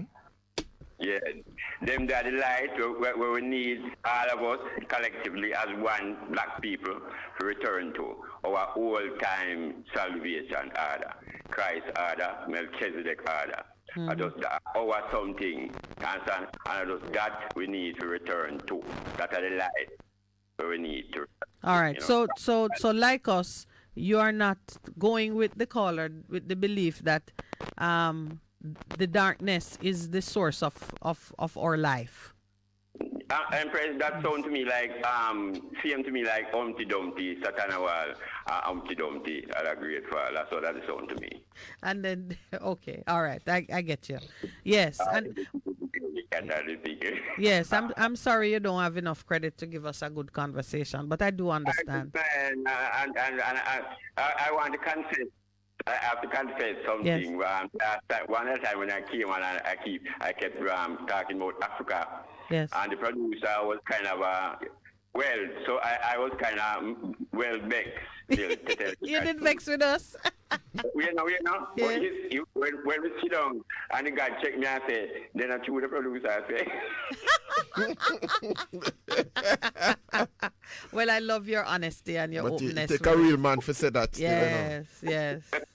I just them create the impress before the car done. Yes. I just that because at Jamaica, this island, I got show the world how to return to love and unity. To the light. Christ. To the light. To the light. At this island, I will do it. But I just know it's just how to do it. And before the car done, but I love everyone every morning before 6 o'clock, read Psalm 9, read Psalm 35, and Psalm 68. I'm turned to the east when I read it. East where the sun come up. Anywhere on the island, just start read Psalm 9, Psalm 35, and Psalm 68 and read it out loud. So we can have a cacophony of Psalm 9, Psalm 35, and Psalm 68. And 68. Well, this morning I was with you with Psalm 35. Yeah, listen. And yes, thank you so much. You know, before we close the show, I think we're going to refer to Psalm 35 because this is a time when Jamaicans need to be praying Psalm 35. Is there another call? Poor.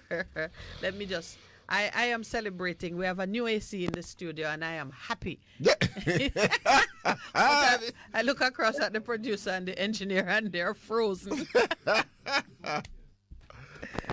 All right. Good morning and welcome. Morning, love and bless. Welcome. Hi, African. How you doing? Thank you. You know, my presence and I give thanks for it, you know. Excellent. It's good to be here, you know. Yes, my brother. The truth and the right. Would I like to get some of them teaching that, you know. And the truth? And the truth and what is right. And what is right. Okay. I notice most of the teaching when we get around here are just so lies. You know? Mm-hmm. And if you continue to teach a lie and what is not right, when we finish learning those things, what do you expect of us? And you know, that's what one of the caller before was saying, as we talked about even just how the seasons are, how we create a calendar and what we use. And there are some things which we do out of necessity and because it makes for greater convenience, but it does not accord with what we would say then is common sense, is truth, and might even be a question of what is right if you're really honoring truth in how you set up your arrangements. And a lot of people don't understand that what they see is a false reality created for man's convenience. But if you get into some fight for your life, like for example, if your body gets really diseased and you are looking for a cure and the cure resides in nature, you have to come in alignment with the principles of nature. And from time to time you hear some references being made to just understanding what the laws of nature are that work together for the greater health and well-being of mankind. Then you have to know what is true and what is right. So why we continue to fight against nature, Empress? And that me I ask myself, how we have to get back to nature. And it's a serious thing, you know. Yes. Always, you know, African, I've come to realize that the things that work for your greatest good come with pain and inconvenience. And you yourself, because you don't want the pain and inconvenience, you put up with a lot of less than until you reach a point where it threatens your survival. Right. And you talk about that, African. I often talk to my son. I have a young son, and I says, you need to go to bed at a certain time because of the circadian rhythms that your body operates on, which is what they've discovered. There are certain times that your body need to be resting, and it helps you to be restored. And we walk out of it, and one of the things I've discovered, you know why God said we must rest? And why I put that in nature? Because he knows that's when restoration happens. That causes healing. Right? Healing, restoration happens. So, it's the time, if we're going to change the law of nature. We can't change the law of nature. It come back to bite us. Yeah, yes. Let them do it, man. No, man, we don't change it. We mess with it. We try to jig it, but it remains unchangeable, and that's why we have problems. If we could change it, then it would change, but we can't change it. We create conflict, and we have conflict. Yes. But you see, when we go against it. Yes. No, that's a better way to say it. You see the amount of problem we create by going against nature. Yes. It's going to be unsolvable, you know, Miss Minett. Yeah, it puts us at the risk of extinction. Can you hold African, because we're gone 2 minutes past the station break? Miss Minett, me can't have done. Me call you forward, yeah? Yes, all right, my brother. I thank you for that. I like it.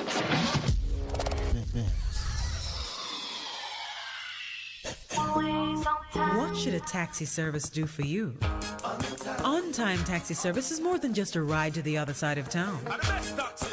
They offer clean and spacious vehicles, reliable service, and promise to always look out for their customers. They'll come when you call and take you where you want to go on time. From anywhere at all. You can call us at 926-3866. We are something special on the road. For a better choice in all your electrical supplies, A, authorized 3M dealer and better brand names. B, better service including free island-wide delivery. C, all major credit and debit cards accepted. It's ABC Electrical Sales. Shop number 8, Hagley Park Plaza, Kingston 10. Open Monday to Friday, 8 a.m. to 5 p.m. Saturday, 8 a.m. to 4 p.m. We make your electrical jobs as easy as ABC. Call 754-382-528 or fax 754-3659. ABC Electrical Sales, for a better choice. Half a tree, one and drive, half a tree. Bossy, how do I take taxi star? Jano, I want to tell you, say, 2 months now, my transmission mash up, and I check everybody and can't hear nothing positive. Yeah, hear me? Yeah, waste all that time I shop around and never call the experts. Winters Auto have them. Them have over 35 years of experience and them diagnose the problem and get back your transmission brand new. For them service excellent and efficient. Trust me, man. Yeah, hear me? Call them at 929-7040 or go to them at 106 Maxfield Avenue, Kingston 13 and talk directly to the boss. Just tell them I'm me, send you. You big star. Yeah, man. Respect my boss. I try calling her, cause trust me. Waiters Auto Spares and Repairs, good afternoon. What a relief. Half a tree. One already, 200. Ready, mama? Ready. Is this the confusion you feel when trying to work your way through medical systems in Jamaica? Try a dose of Ask Dr. Mary every Thursday at 5 to 6 p.m. Let Dr. Mary help you understand your medical problems and bring you to a calmer place.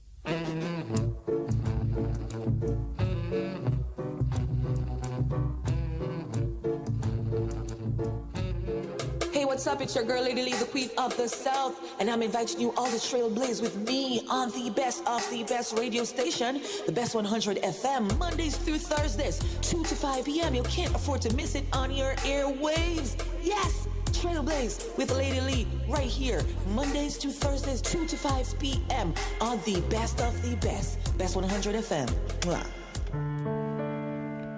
This is your beloved Pastor Percy from the Morning Connection. Support our commitment to Jamaica by joining us on Wednesday mornings at 7:30 when we pray for the nation. Show us you care. Advertise with us.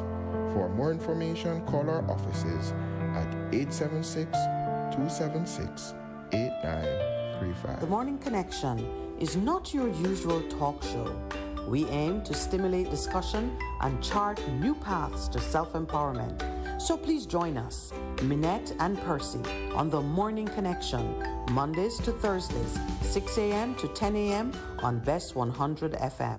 It's good, it's better, but nothing beats. Welcome back, caller. How are you this morning? Welcome to the Morning Connection. Good morning, caller. Welcome. Morning. Good morning, Good morning, Mr. Cruz. Cruz, how are you? Not bad. I see a principal in the news, man. Principal? Which Mr. principal? Wellington from States. From States? Yes. What about him? I didn't saw the news. Talking about football and the use of students as being in the Premier League. Anyway, go ahead. I have two things to talk about, but I tried to call earlier, but I didn't get through. There was a headline in the Star sometime, I think it was last week or Monday or the other week, about the doctor say. Do you guys read that thing? When I do get the Star, yes. And there was a headline saying that some male wasn't performing in bed, but they put an older man with gray hair. Are we the only one that don't perform proper? So they slandered you, they libeled you. Yeah. You'll have to dye your hair. My hair, I'm gray. I'm 65. But what I'm saying, I saw all those young guy abusing alcohol, and when if you see 20 bikes, it's 40 men. In my days, I used to ride bike, and it's always a girl on my bike back, or my son. All right, so now you're making some confessions that you probably don't want to. Are you saying... You're saying gone are the days for you too?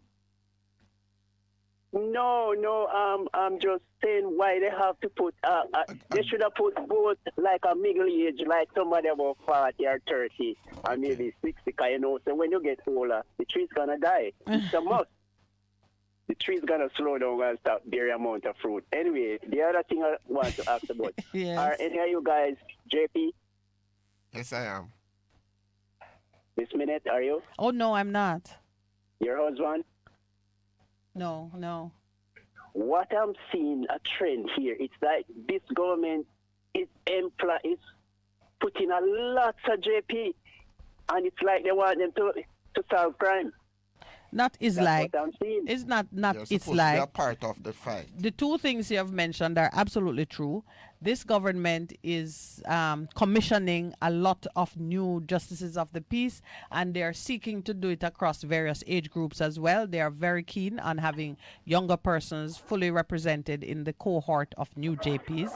That's one. Two, they have said time and time again that the duties of the new JPs include certain things in the, yes, they're counselors, they're restorers of peace in the community. And as most recently I saw something that caused me to say, you know, they so announced that JPs are deputized as police. Because some new duty was being foisted on them by who was it again? It was Minister Chuck. It's Chuck, man. It's Chuck responsible. He's the one always making something, and these are volunteers. What I'm saying, most JP have a business to run and their family. Are you a JP? And it's like what? Are you one of them? You're a justice? I will never work for the government. Because when you work for government, you're a slave. Well, the first thing is, being a JP is not work. They don't pay you for it. Two, it's not for the government, it's for the people. The community. It's for your community. Miss Minett? Yes. There are some JP I know from my era. They should never have been a JP. I know them from I was a child. Why? Can't talk on the ear. But do you know that police record? But do you know that if you make a complaint about the integrity or the behavior of a justice of the peace, it is taken seriously and would be investigated? And they will take away. Investigated by who? By the police. By who? Because by police? let me explain something to you, Cruz. In that you raise it, in order to be justice of the peace in the new dispensation, you have to have a police record. You have you have to get a police record as a part of the thing. No, a long time you just had to be popular and but I'm saying that's why I said the new dispensation. They request that you do present a police record. But for me, Cruz, I see it as service to my fellow Jamaicans because a lot of things are needed in passport, certification of documents, all different kind of things. So it's serving my fellow man. For a long time. I believe this JP drive right now is to help with snitching. Like JP know a lot of people but a lot so who would be the snitches? The JP would be the JP would be the snitches, or they would receive information from other persons. Right. But a lot of them are corrupt, especially these younger ones. They want what they want. No, that's the thing. Especially even with young politicians. They want what they want. No, just like cricket, they want to reach right now. Cricket is not a gentleman game anymore. It's all about money. Everything right now is about money. So you can't just pick up all these people, turn them into JP, and then so you think corruption. So you're speaking to the integrity of the potential JPs then? Yes, that's what I'm saying. Okay, all right. That's an opinion. And it is one that needs to be considered also when... Well, the concern that I have is that the JP structure and even the name of it, Justice of the Peace, it is a kind of it's a quasi, partly judicial appointment that brings you into a fairly senior position in the whole architecture of civil society. And it was based on knowledge of people in your community, persons who have the respect of the persons in the community. Not just respect, but people trust you and would confide in you and come to you for not just to sign documents and, you know, authenticate, but for counsel. And you need a certain level of maturity, which I think is missing from the way the government is doing it now. You need to have a certain level of maturity in order to do a good job of it. And that seemed to be out the window. First thing, them having things like a national JP, you have jurisdiction over the whole island of Jamaica. To me, that's foolishness. Miss Minett, it's just like the police force right now. I see some little kids wearing khaki suit in the police force that can't even pull up their brief. That shouldn't happen. Well, you know, you're betraying your age now. But I understand the point you're making. We shouldn't, when we are desperate or we are, you know, our back is against the ropes, we shouldn't lose the standards that add to the quality and the excellence of whatever it is we're putting out. Miss Minett, you didn't get me right. You didn't understand what I said. I see some new inspectors and whatever you call them in khaki suit. They're little kids. They have no experience. You need experienced policemen to guide the young ones. Okay. No, I understand what you're saying. I do understand what you're saying. No, we understand that. Yeah. But it also is dependent on your disposition. For years, because I was a marriage officer, people thought I was a JP. And I said, no, it is when, for me personally, what I decided, because I want to serve people, it's kind of a difficult. You see somebody and them running up and down and them can't find a JP. And I say, you know what happened? Let me do that to serve. Because it costs, you know. Because we don't charge people. But one of the things in terms, I said to people, to get the stamps and the different things, outside of the seal that you get, which is given to you by the government, to make your work much easier, there's a whole lot of stamps and things that you have to have, and you have to pay for them. That's one of them things. Yeah. All right, Mr. Cruz. Bless you. Yeah. Thank you very much. Yes. Good morning and welcome. Yes, good morning, Miss Minett. Good morning. Good morning, sir. What is the solution to what's happening around us now with crime and violence and murderer and rapists?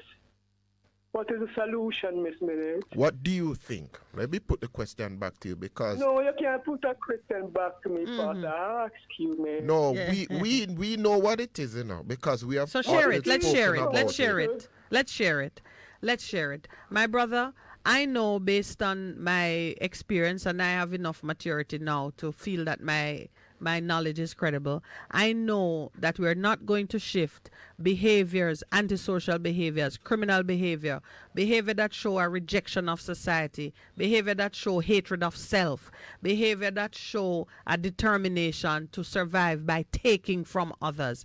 I know we can't change that by using big stick through law. We can't change it with carrot and inducements either.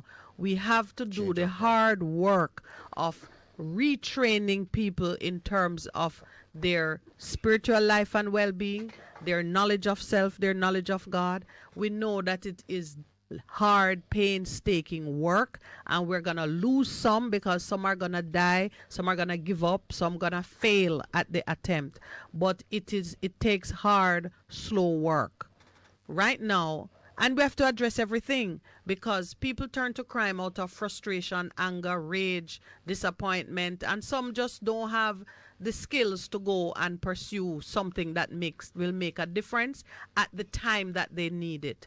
So we know we have to address multifaceted a lot of things in the society, the education that we give our children, the health care that we have available. Some people turn to crime because they might try buy medicine for them picnic or their mother or even for themselves, and they find that it's not happening. So there are a number of things we have to fix at the social level. Yes, but yeah, true, so Miss. yeah. Yes, Miss. Me know me give you a whole lip there. Those are words you speak it, baby. It's coming like without the spiritual connection, it don't value there, baby. Yeah. For everything you got to do, Miss Minett, have to identify your identity. That is the God who you praise, Miss Minett. Yes. Is right in front of you, Miss Minett. And through that God, and the solution come through the Spirit of God Himself. That is true. And this is where now I and agree with you. Unification to liberation, repatriation and centralization to the mindset, Miss Minett.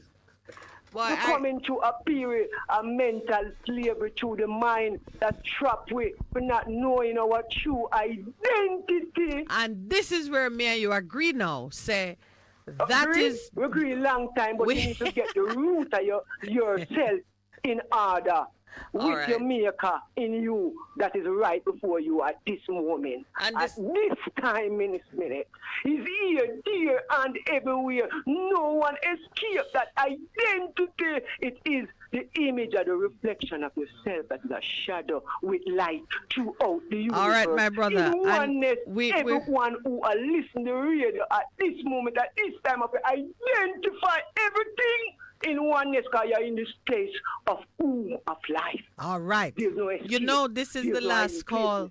This is the last call that we're taking. Yes. So, and yeah, man, I love it that you called back and you said something that really made a lot of sense for me in this moment here. Thank you so much. Come in the mood.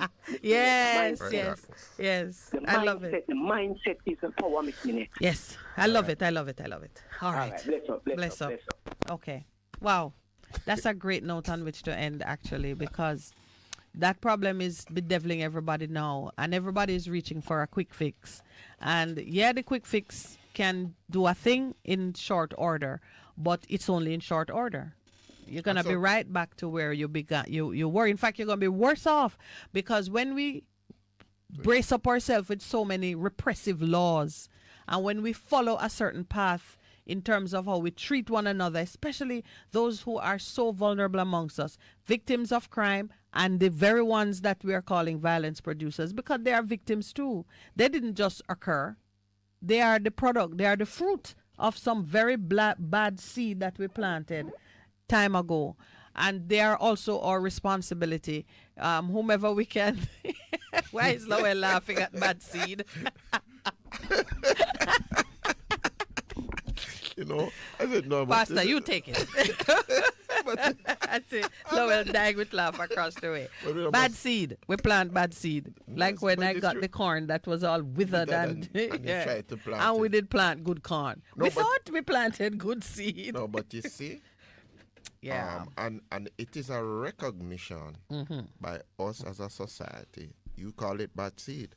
There are some seeds that we've planted a long time ago, and even recent time, and we are reaping the harvest of it. Yeah. And so it is time to stop, take stock, turn around, go in an opposite direction, but know it's going to be a painstaking process for us as individuals, but also in our communities as a nation. There's no quick fix. But you see, we have leaders who think in terms of, they think of us as a corporation.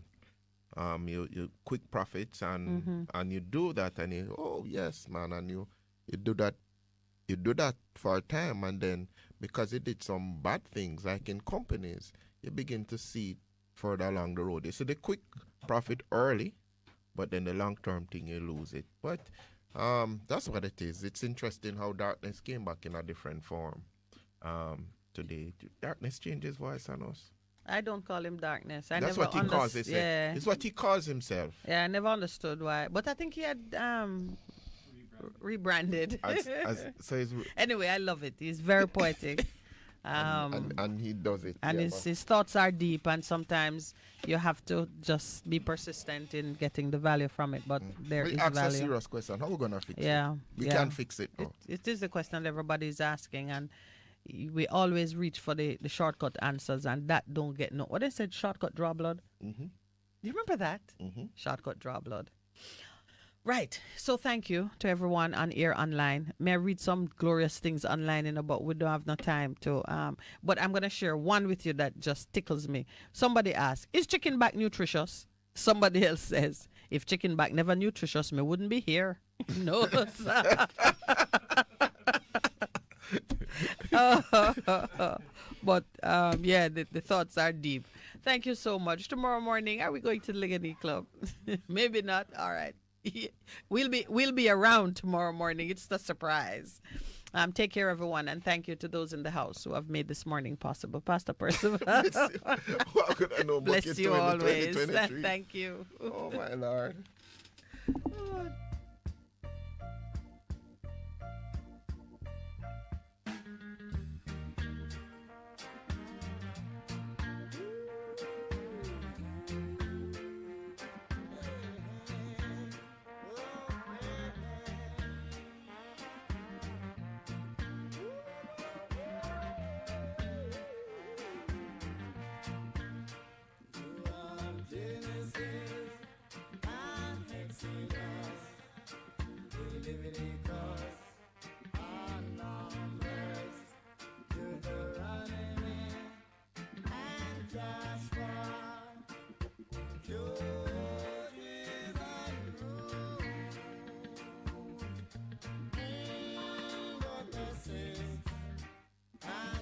Seven books, they wrote them all. For the 6 and the 7 books, they wrote them all.